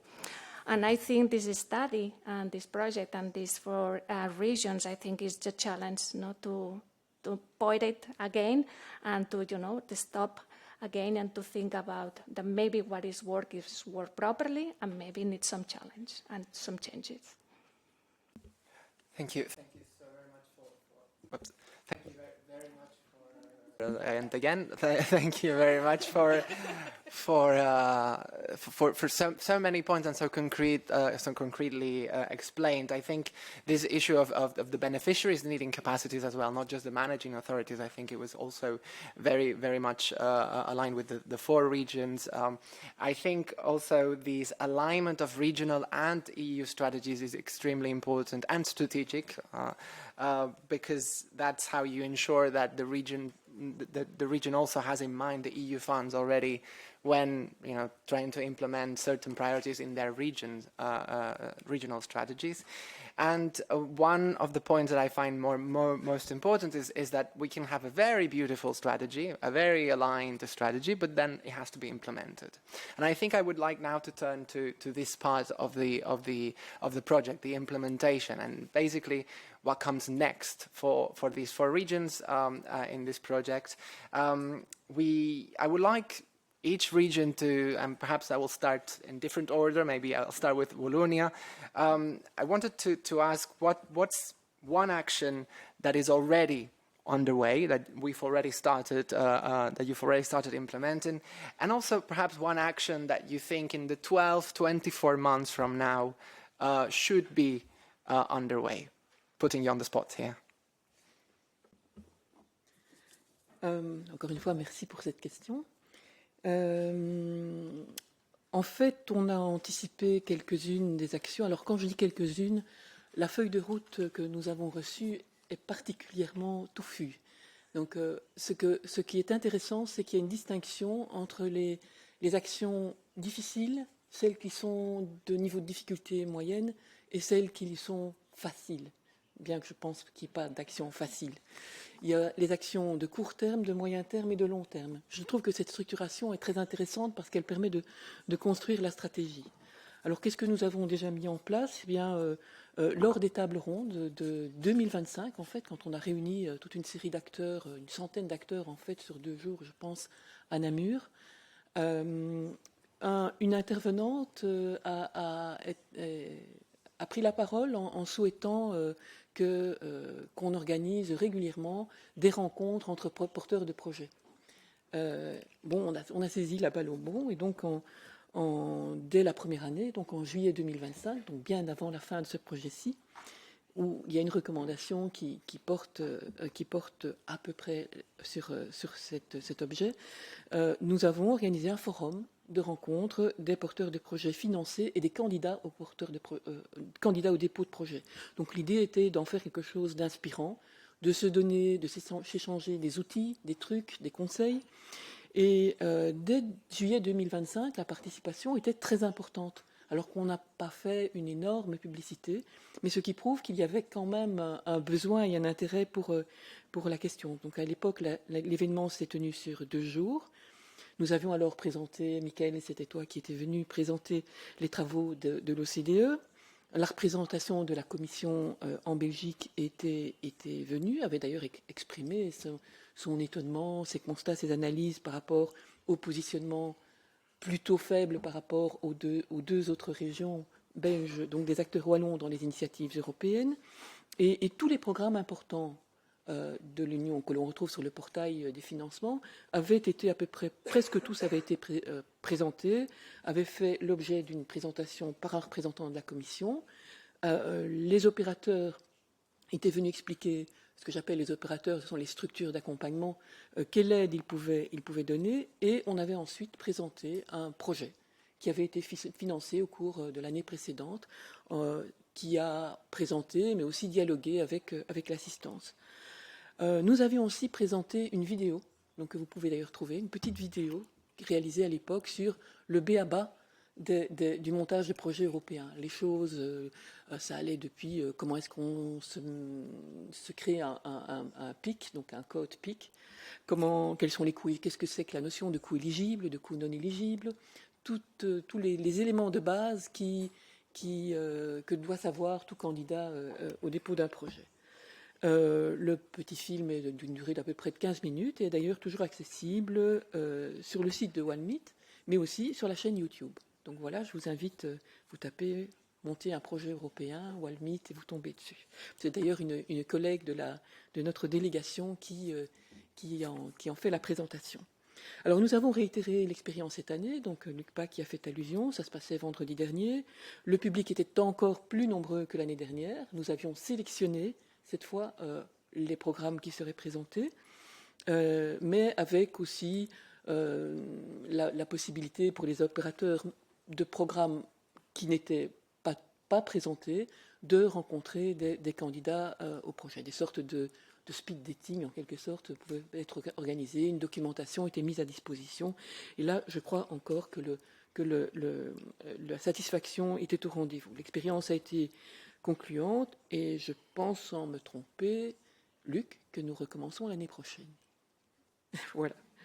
Alors, je voudrais aussi peut-être mentionner une autre action que la région a anticipée. On a beaucoup parlé dans les recommandations du problème du financement et du cofinancement en particulier. Il semblerait quand même que pas mal d'acteurs soient freinés, et c'est peut-être un peu le cas pour Life, justement, que j'ai cité tout à l'heure, soient freinés par la difficulté de trouver en principe, le financement européen est un cofinancement en soi, mais donc la difficulté, c'est de trouver l'autre partie du financement. Depuis 2025, en ce qui concerne le programme Horizon Europe, la région, l'administration en charge de la recherche et de l'innovation, propose des chèques qui permet aux candidats de recourir à une consultance spécialisée. 2 500 € quand le candidat est partenaire et 25 000 € comme coordinateur. Donc, je n'ai malheureusement pas de chiffres sur le recours effectif à ces chèques, mais je crois que c'était utile et attendu par les acteurs.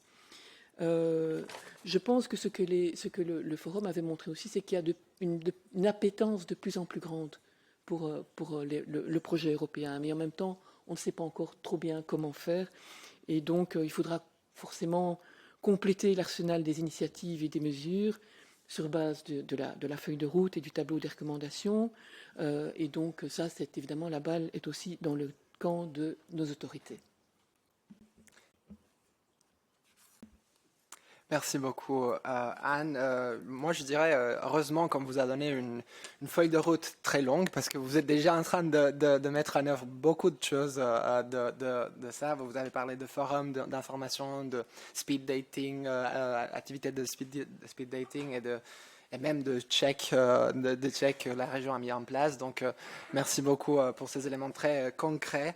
I now would like to turn to Silesia, and I would like to ask the same question. So, what is it something that you could tell us that has already been or is already being implemented, and what do you think should be in the 12 or in the 1 or 2 years from now should be implemented?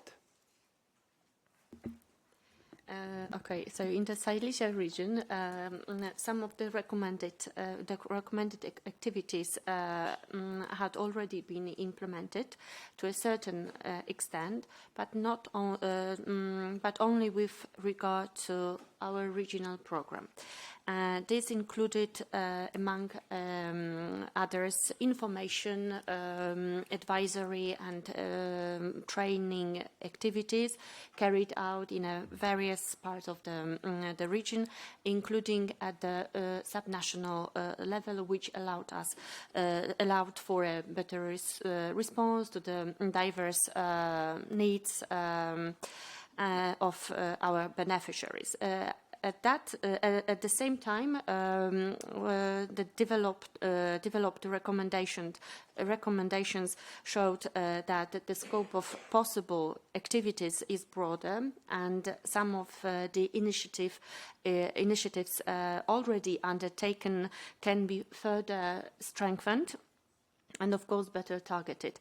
So this particular applies to such recommendations as broader promotion of knowledge about existing support initiatives, increasing the visibility of EU funding opportunities, expanding and appropriately adapting and training offer towards more tailored, practical and accessible meetings, supporting networking and mutual learning within their regional ecosystem.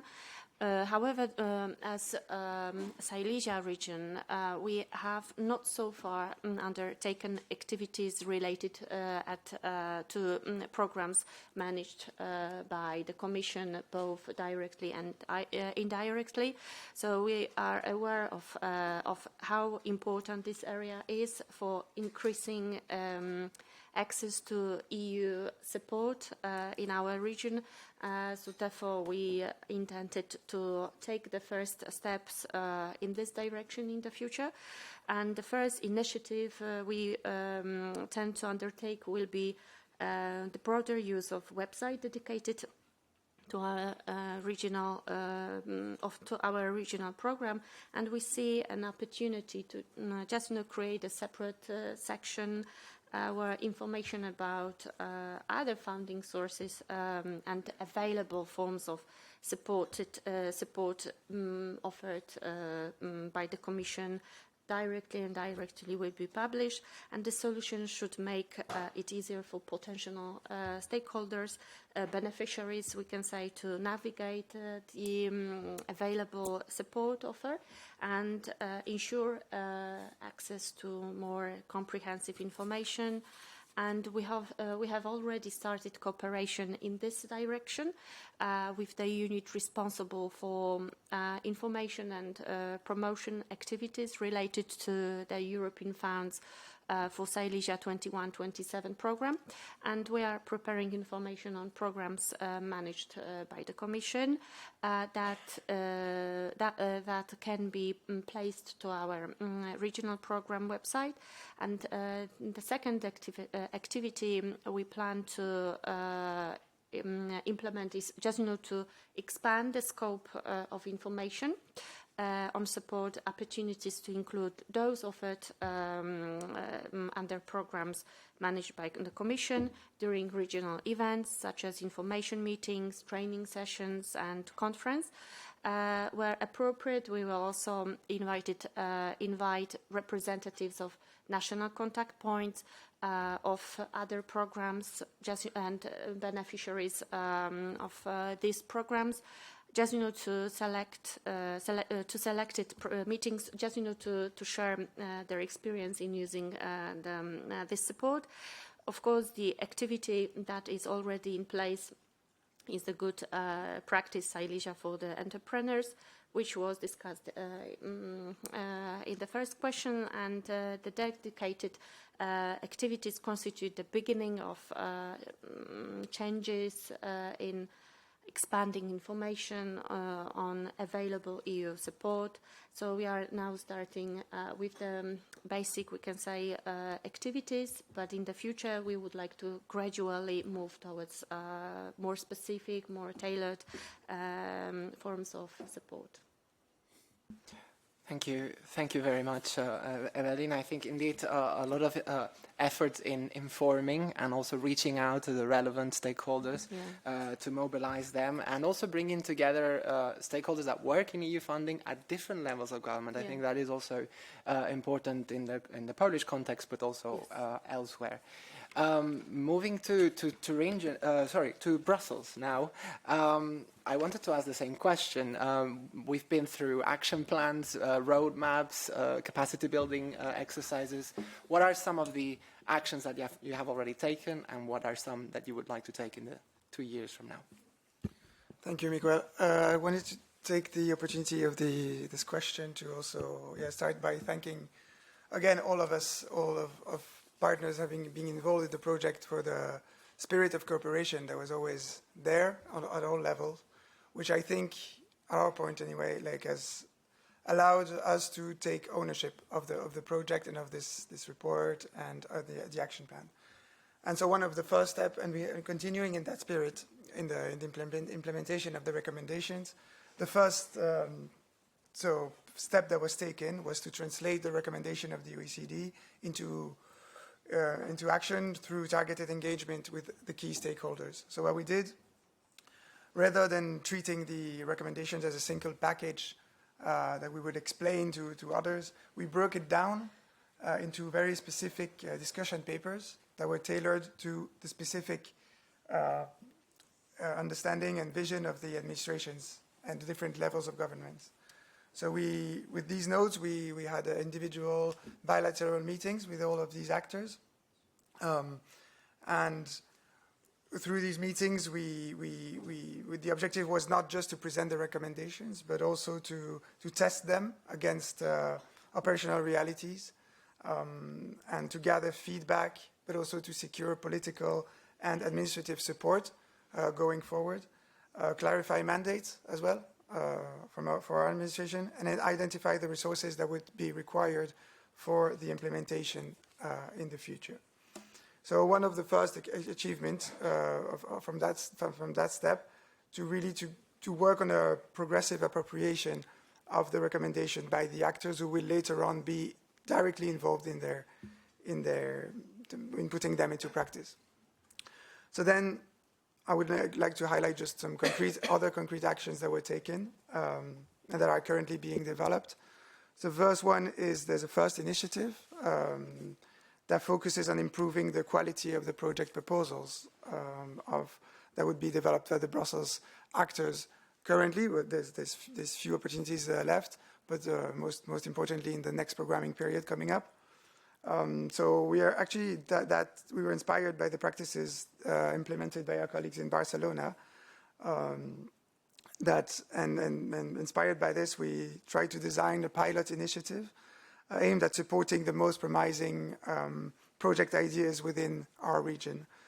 And beginning next autumn, we will try to launch an internal call for expressions of interest to identify a small number of high potential project concepts. And the selected project teams will receive tailored program support from external experts, so consultants, through an intensive multi-day program coaching program.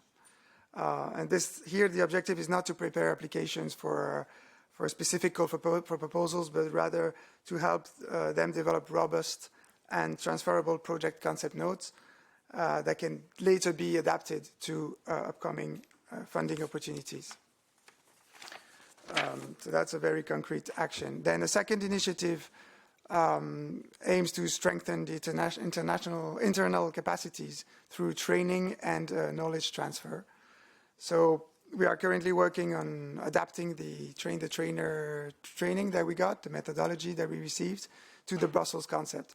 In the coming months, we would like to develop a pilot 2 to 3 days training to one of our largest administration to try to test that training and then convince them to have it replicated in different administration. And our third initiative concerns more monitoring and evidence-based policymaking. As I was telling you in the very beginning, one of the challenges is that we lack reliable data on where the EU money goes in our region. So to address this gap, we are developing a simple monitoring tool that we would allow administrations to report annually on their projects, not only on the project that they received, but also on the project that were submitted, the one that were won, but also the ones that did not succeed. And so we think that even if it's a relatively modest in its design, this reporting system will help us going forward to improve ourselves in that matter. Yeah, and that's it for now. Thank you. Thank you very much, Guillaume. I think it also illustrates what you were mentioning, that we have to be realistic about what we implement. We can't, for example, create a monitoring tool that is too complex because then it doesn't get filled, or certain things that may be costly. We cannot do that for everyone. For example, you mentioned next autumn this launch of this new program for a high potential project. In the end, we need to select whom we coach, because we know that resources are scarce. At the same time, you and all the regions do this most with the resources you have. You have the trainers that we delivered in Brussels not long ago, and you kind of hinting at this multiplier effect, trying to transfer that knowledge that you got to other partners. So thank you very much for these concrete ideas. And I turn now to the last of the participating regions, Thuringia. Again, same question, I'm afraid. It's what are the actions that are already underway, and what are the ones that you would like to see underway soon? Before you answer, if I may, just to say that we will have a Q&A. So if you have questions, please start thinking of them, and then we'll collect them when we finish discussing. Anneli. Ja, vielen Dank. Also für Thüringen kann ich sagen, dass wir ja schon im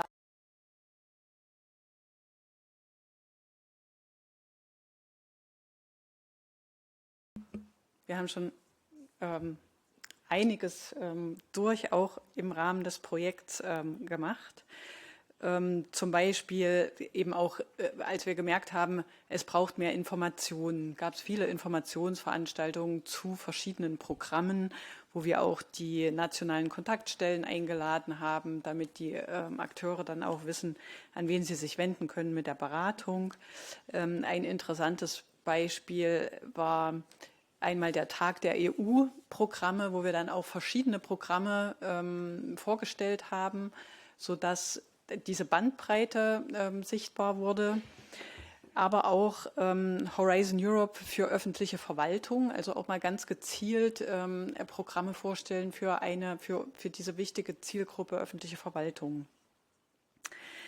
Aber generell hat ja dieses Projekt tatsächlich dazu geführt, dass das Thema EU-Programme auch auf politischer Ebene sichtbarer wird und dass wir jetzt, wie vorhin schon gesagt, uns als Landesregierung darauf verständigt haben, das stärker in den Fokus zu nehmen.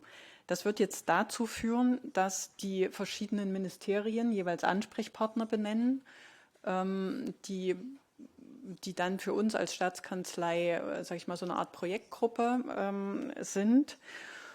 Und Ziel ist es, dort tatsächlich mit den Ministerien auch so eine Art Screening zu machen, welche Themen eignen sich für EU-Förderung, wo also auch Prioritäten zu setzen und wie Brüssel auch interessante Projekte zu identifizieren, wo es sich lohnt, da stärker hinzugucken. Und auch da nochmal vielen Dank an Katalonien, weil der Austausch war wirklich sehr, sehr interessant zu sehen, wie extrem strategisch diese Region vorgeht EU-Ziele und regionale Strategien übereinander zu legen und gerade da zu schauen, was ist möglich. Das werden wir gerne mitnehmen. Wir haben auch schon Verstärkung bekommen. Wir haben in der Thüringer Staatskanzlei eine neue Kollegin dafür eingestellt, die uns da auch unterstützen würde. Also das heißt, man sieht, es sind konkrete, fassbare Themen. Natürlich ist es auch wichtig, sich tatsächlich also Prioritäten zu setzen. Wir können jetzt nicht alles auf einmal machen, aber ich denke, gerade diese thematische Priorisierung gemeinsam mit den verschiedenen Ministerien wird auch dazu beitragen, dass man über die Ministerien dann auch die wichtigen Stakeholder zusammennimmt und einbindet und ja, da entsprechend von Dossiers, Themen vorgeht, um diese Reise weiter zu gestalten. Was ich auch sehr schön finde, ist, dass wir heute eine Vertreterin aus Thüringen dabei haben von unserer der Stiftung für Technologie, Innovation und Forschung, die auch Teil des EEN-Netzwerks ist. Und gerade hier wollen wir auch versuchen, dass wir eben zukünftig hier schon mal brainstormen, wie wir zukünftig gemeinsam solche Sachen weiterdenken können, also auch die Beratungsangebote stärken. Ein weiterer eine konkrete Initiative ist nächste Woche sogar auch schon, wo wir sagen, wir wollen auch, sage ich mal, die Ressourcen nutzen, die wir ja schon haben, also auch Netzwerke, die sozusagen europäische Netzwerke, in denen wir als Thüringen aktiv sind oder in denen interessante Initiativen in Thüringen unterwegs sind, die zusammenbringen. Nächste Woche bringen wir die ARA, die Automotive Regions Alliance, wo wir als Thüringen mit dabei sind, mit unserer Sunrise University Alliance zusammen. Und Ziel ist es auch da, also thematisch dieses Thema Automobilindustrie, Transformation in der Automobilindustrie zusammenzubringen, Wirtschaft, Regionen und Wissenschaft und da auch zu schauen, wo kann man zukünftig stärker mit den Partnerregionen arbeiten, auch im Sinne von Kooperationsprojekte anstoßen in den zukünftigen EU-Programmen. Also das sind so ganz konkrete Ansatzpunkte, die wir jetzt aufgreifen, wo wir sehen, da kommen jetzt viele Fäden zusammen, die wollen wir aufnehmen, die wollen wir weiterentwickeln. Und natürlich gibt es auch so kleinere informelle Sachen, wo man auch merkt, dass der Appetit der Akteure ist jetzt gewachsen. Wir moderieren dann so kleine Themengruppen, zum Beispiel da geht es um das neue europäische Bauhaus. Da haben wir also auch einige Akteure in Thüringen, die sich dafür interessieren, die da weiter gemeinsam vorgehen wollen. Die bringen wir dann zusammen und diskutieren mit denen, wer macht was, wo gibt es möglicherweise Gelegenheiten auf EU-Ebene gemeinsam voranzugehen. Das hat bisher auch schon ganz gut geklappt zum New European Bauhaus Festival.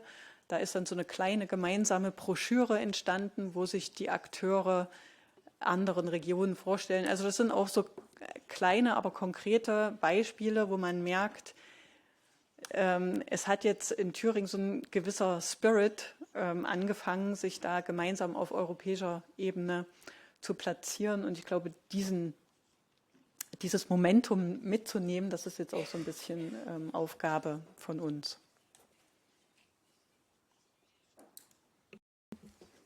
Thank you very much. And Leah, indeed, let's seize this momentum. Let's keep it going, because you mentioned, let's say, this need for information externally. So these events that you mentioned, the Bauhaus Festival, the EU Funds Day that you organized, all of these are great ways to engage with the potential beneficiaries, and at the same time, internally, make sure that the administration walks in the same direction, the different ministries. You mentioned these screening modeling tool that you're seeking to develop, all of these are show that you're no longer when you were 2 years ago. So lots of progress as well here, and more to come, hopefully. And throughout this conversation, repeatedly the regions reached out to, or mentioned Catalonia as a very inspiring practice here. I don't know if you also felt reflected in some of the actions to be implemented. I don't know if you have everything implemented on your end. So if you could tell us a bit what your situation is in Catalonia. Yes. Okay, thank you very much. Well, absolutely. I think one of the issue that we realize is the learning flows in both directions. Catalonia present what really fits in our case, but we have the opportunity also to listen to different regions. They experience some things that they goes properly, some things that has to be improved. And we get some ideas, and maybe some of them are trying to implement it in the next period.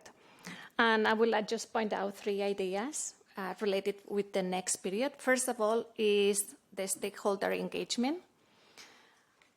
There are some initiatives that came from the regions, the different that participate in this project, that really involves from the beginning at different stakeholders with this kind of partenariat, involving all the institutions, also stakeholders in shaping their ideas and their regional strategies. And this, for us, in the case of Catalonia, was a learning because, well, we see the proposal that has been done from the European Commission in the next period. Stakeholders and this multi-governance level is something that really has more power, needs to be implemented, and we want to be there, try to identify which points we can be more successful in this point and start from the beginning. If we can this year, better than next year.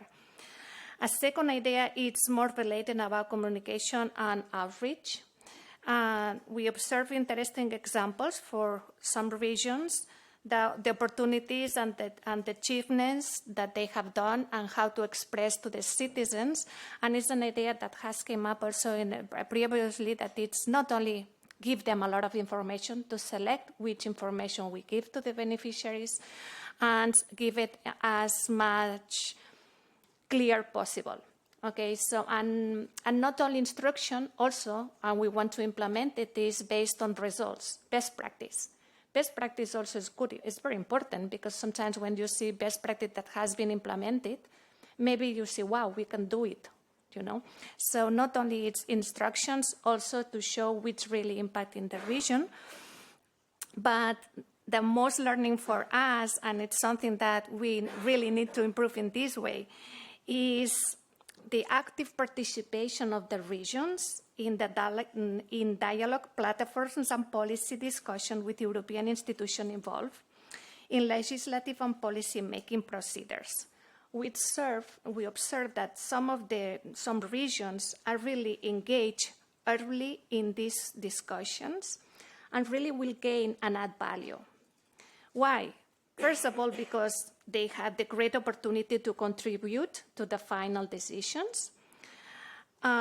This contribution also can give more flourish in the outcomes that maybe they hope from the regions.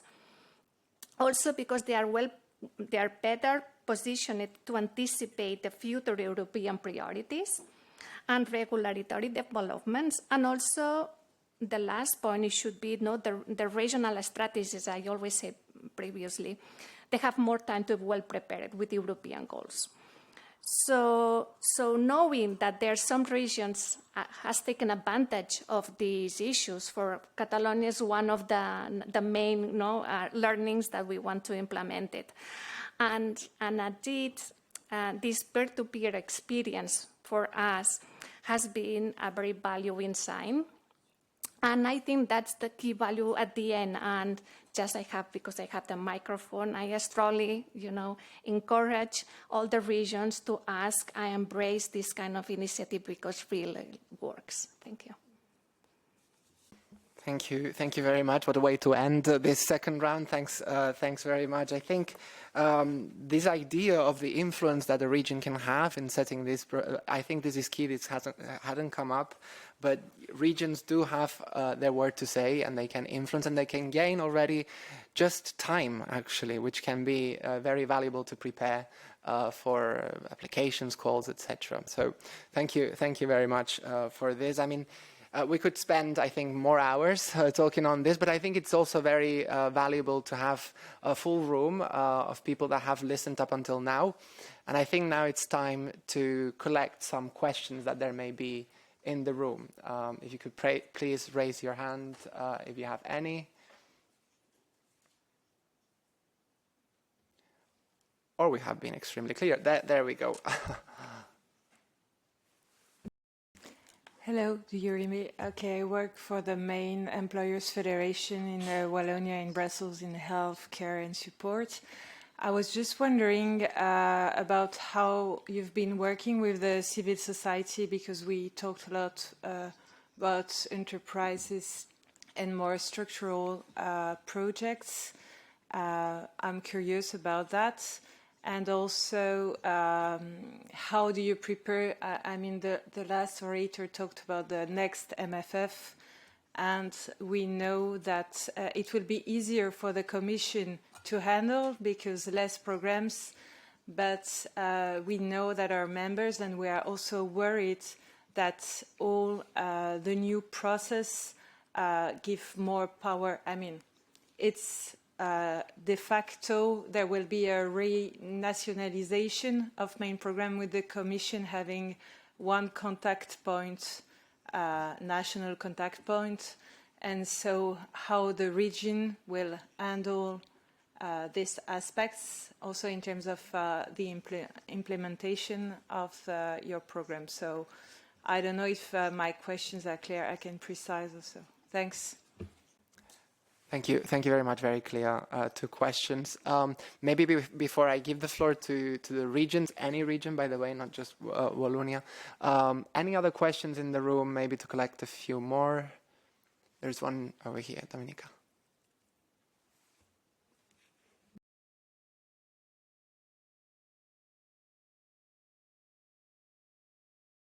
Okay.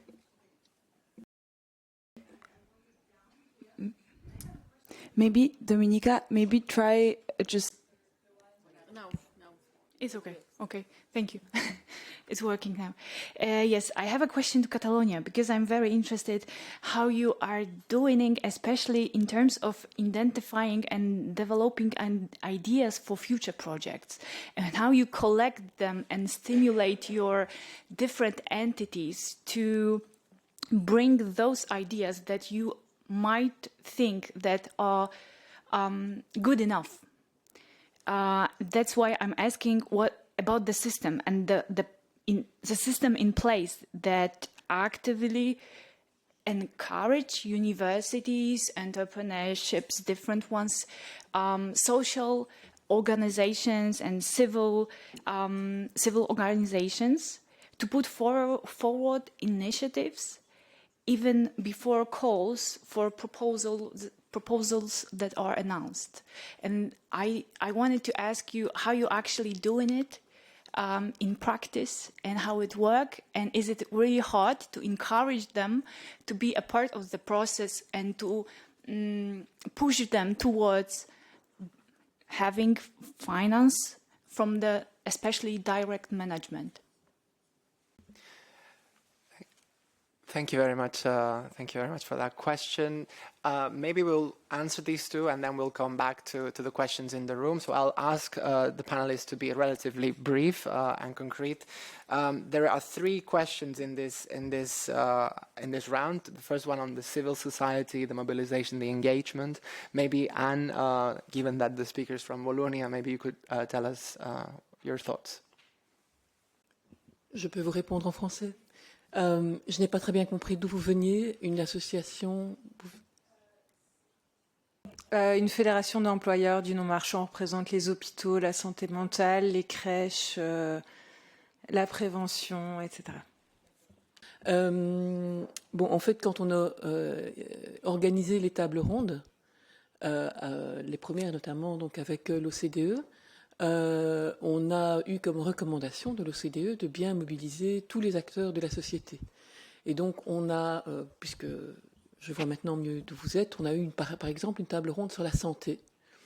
Et donc nous avons eu autour de la table des mutuelles, des hôpitaux, l'administration, enfin ce qu'on appelle chez nous une unité d'administration en charge de la santé, en l'occurrence qui s'appelle l'AVIC.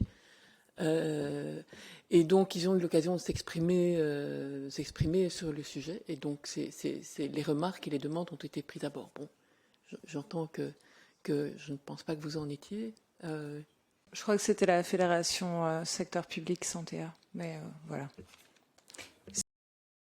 Plus d'une façon générale dans le projet, comment aussi faire, en tout cas pérenniser l'intégration de la société civile dans des gros projets aussi de développement régional. Et alors pour compléter, à l'examen des participants au forum, je pense, enfin je n'ai pas calculé, mais je pense qu'on avait quand même un pourcentage assez important de représentants de la société civile, un peu tout secteur confondu. Voilà. Merci, Anne. There was also this question, particularly to Catalonia, made by Dominique Astan, who's the day-to-day worker on this project in Silesia. So basically, to Teresa, I mean, how to identify these potential beneficiaries for future projects? Okay, one of the issues that we think that's it's something that we have in our upside. It's we are talking about the strategic projects or this regional strategy. What really is a regional strategy has been adopted in a regional legislation. Okay, so not everything is a regional strategy. Has to follow all the procedure that has been established previously on law. And in this law, what it says, it's all different kind of consultation has to be done from the experts who knows specifically what it really affects or not affects in that topic that we want to tackle. Also, the citizens, also the stakeholders who has involved. So from the beginning until the end that has been adopted this regional strategy, they have the possibilities to interfere and to have some relations during this procedure. When this strategy, regional strategy, has been adopted, who adopts or who takes this decision and has been adopted is the regional government.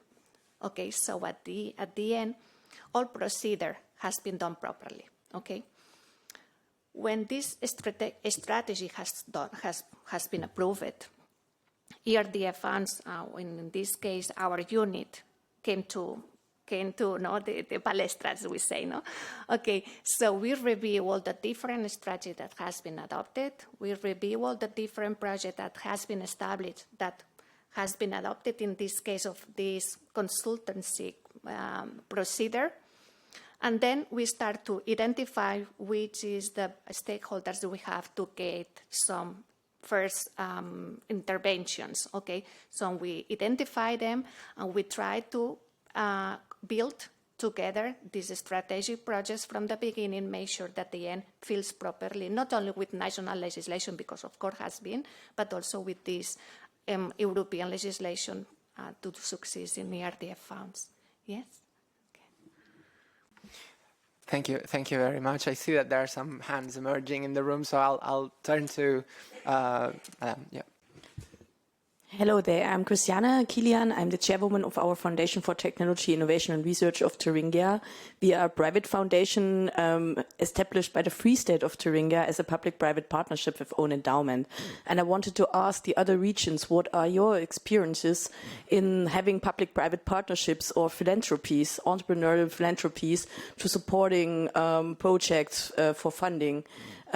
Because I'm always interested in building collaborations, and maybe this is also some key role philanthropies or private foundations could bring up in the future structure of bringing funding to the regions in the European Union. Thank you.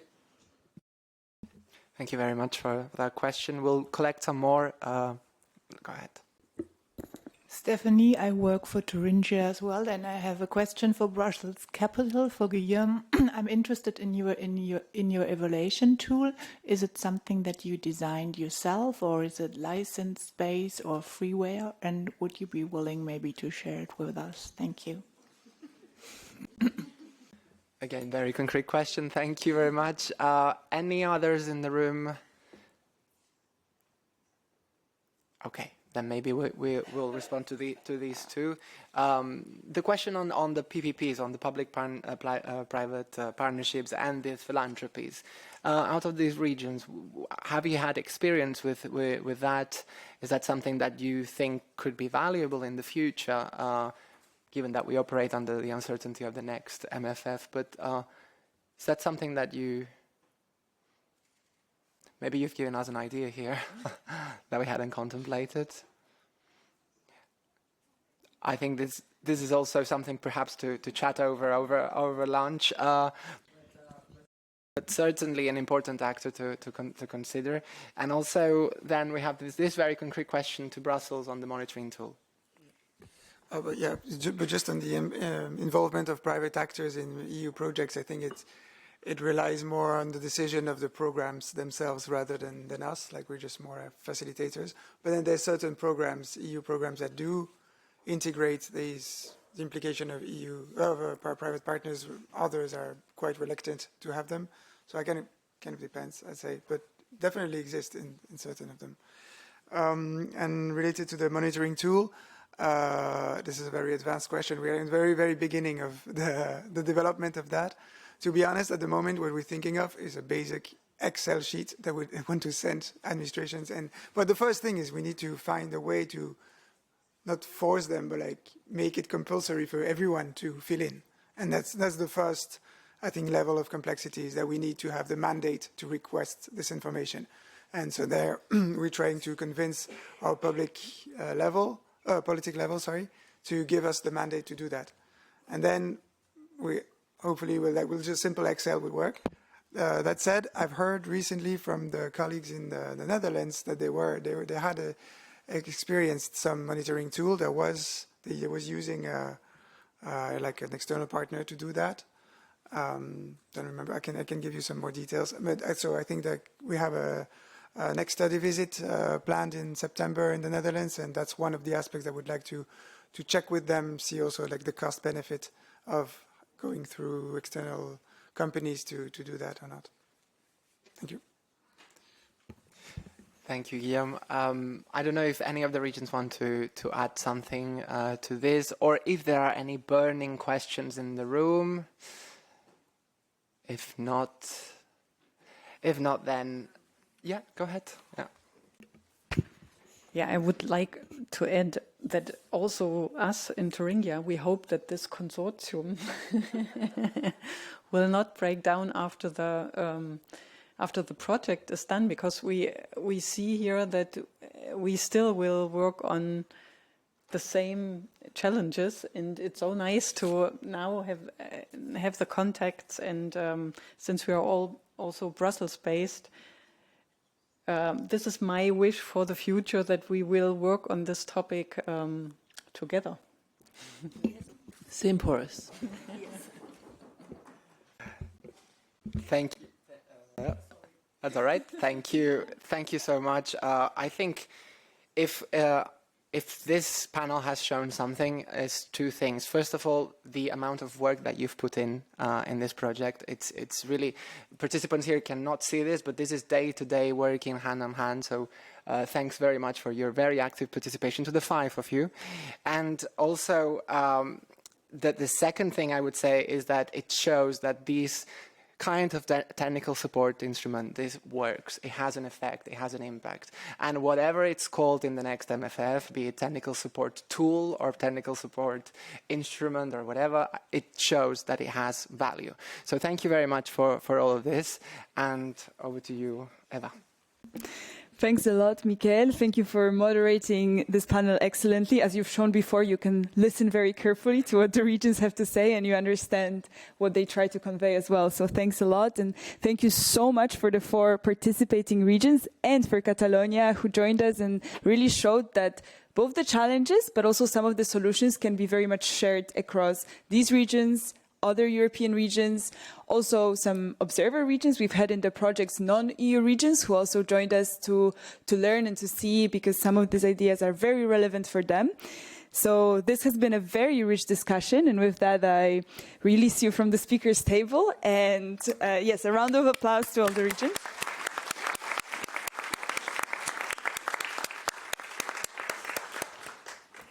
And finally, we will now move to the concluding remarks for the honors of concluding not only today's discussions, but actually 2 years of work. So this is not an easy task, but I'm sure our speakers will be up to the challenge. So we'll wait a second to get installed.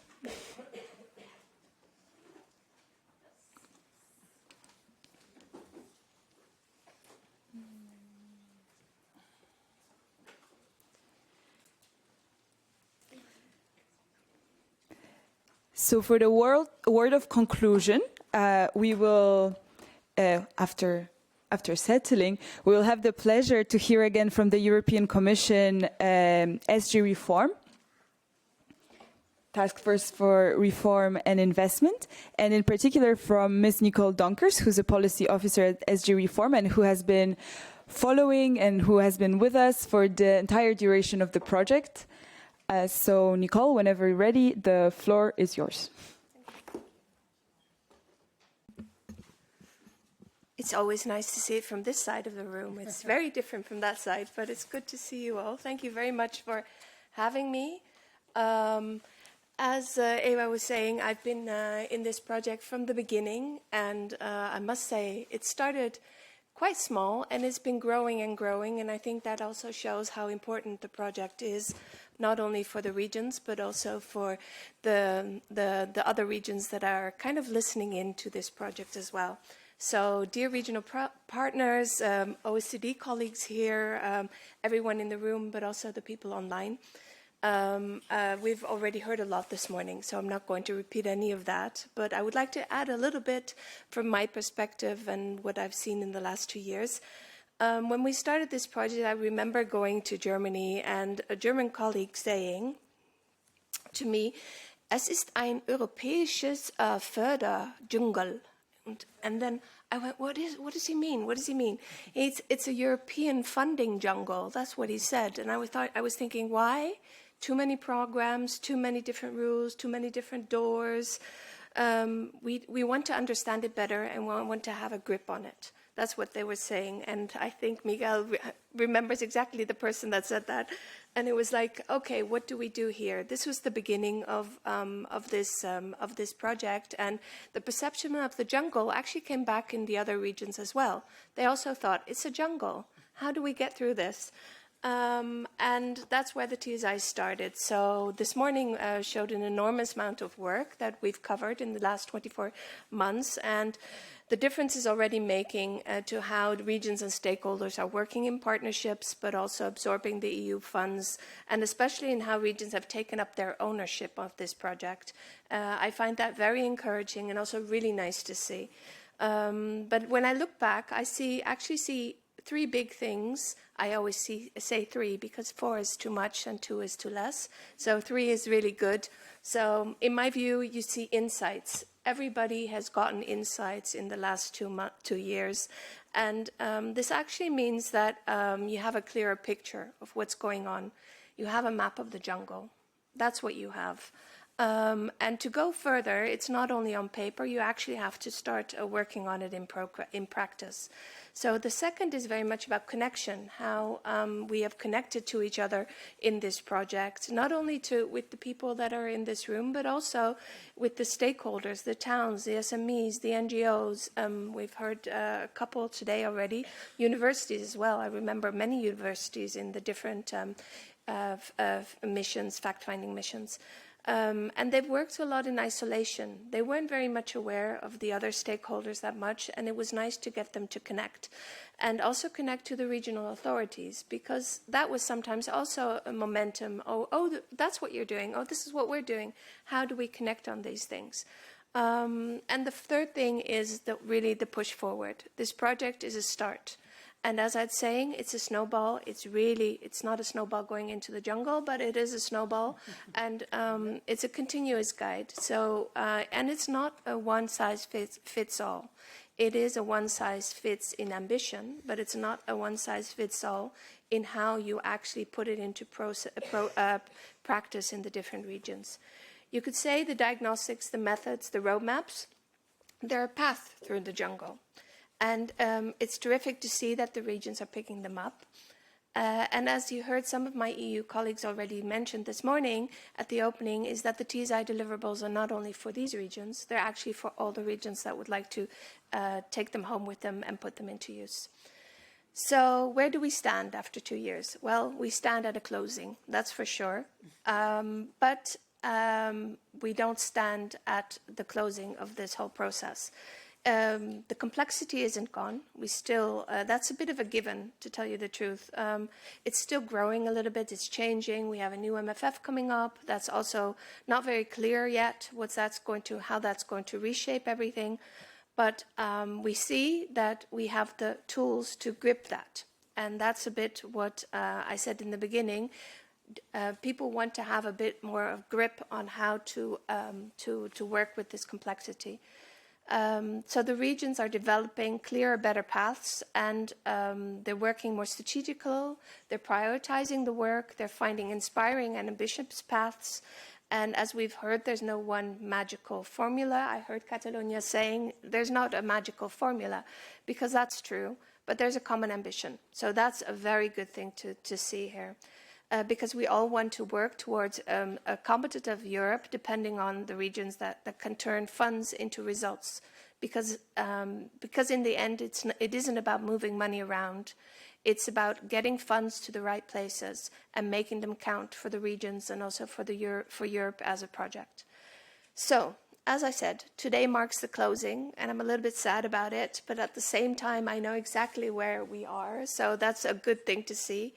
The work of these 2 years belongs to the people in the room and who have worked incredibly hard over the last 24 years. I'd like to give you an applause for that. And I'd like to also thank the consortium, Brussels, Capitals, Silesia, and Thuringia and Wallonia for their work and for their openness on this. The OECD, Margot, Miguel, Eva here, and also Sandra and Isabel. Thank you very much for carrying this project forward day in and day out with a lot of partnership. Kati, I'm not going to really, the pillar of the support, the support pillar in this project. And thank you very much to the audience here and online. So thank you.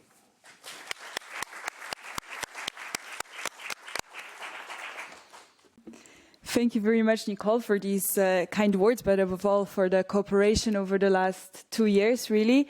And I think what's really important here is also to hear how much the European Commission acknowledges the complexity and the path that is ahead of us, ahead of all the regions, but it's walking the walk alongside the regions. So that's what I'm hearing here, and I hope that's what the regions will be taking home with them as well. And finally, for the very final words of the day, we're passing the floor to Ms. Isabelle Chatry. Back to you as a head of the unit at the OECD in charge of carrying out this project. Thank you, Evan. Thank you, Nicole. Yes, the last final speech. As we come to the end of this conference, I would like also, of course, to thank everyone who has contributed to today's discussion.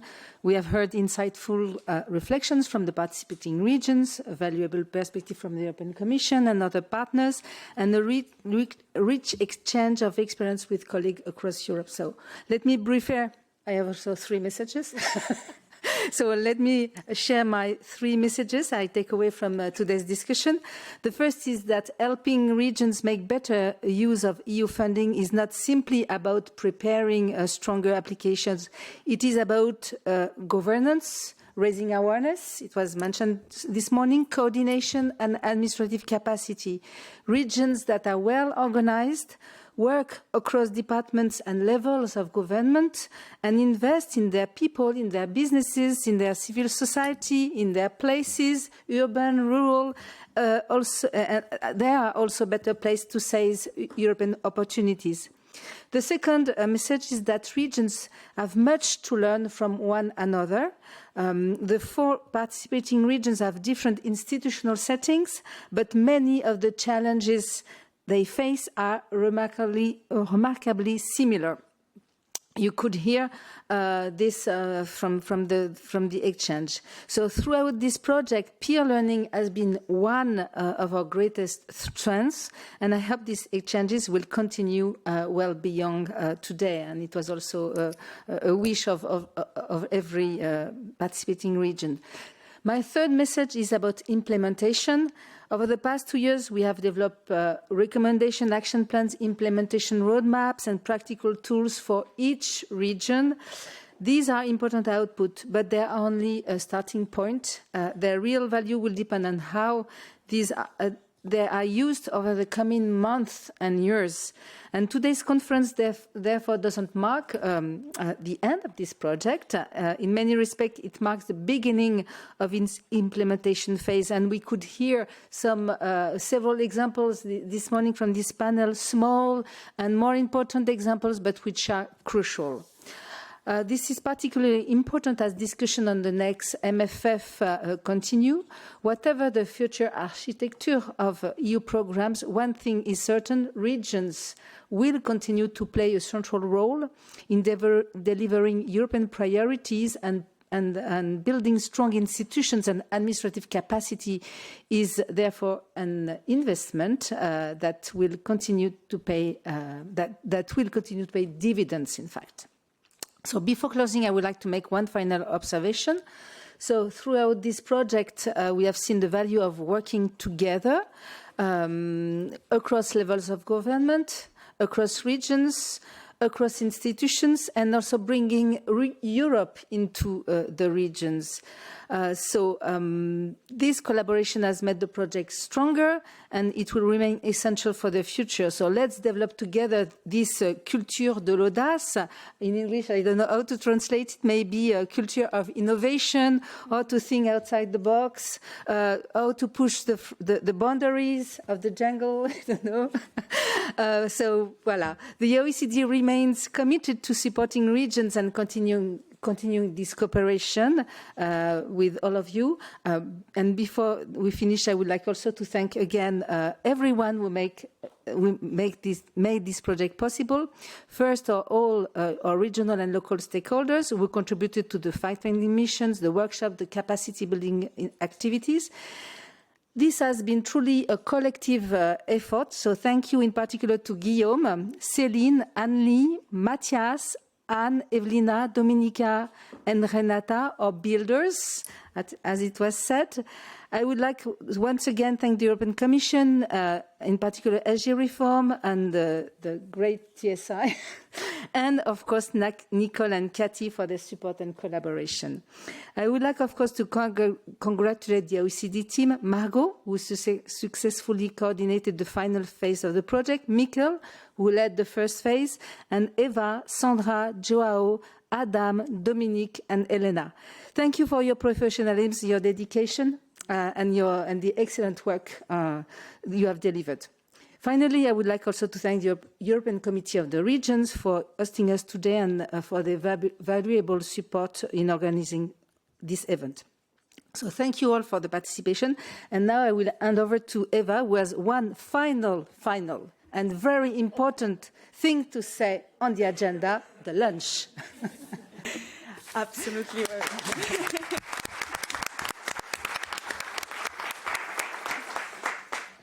Thank you, Isabel. Thank you, everyone, for joining us online. I think you do not necessarily want to hear the next part, as we will now have a little on-site reception, informal moment for all of us, because if we've learned one more thing from this project is that most ideas and most learning happens in those informal settings when you can just exchange and discuss together. So this will be taking place just outside the room in the entrance area. And before going there, I would just kindly ask the participating regions and the European Commission to stay here for a family photo that we'll take. But this is it, and we really hope to discuss with you and mingle a little bit in the lunch area. Thank you.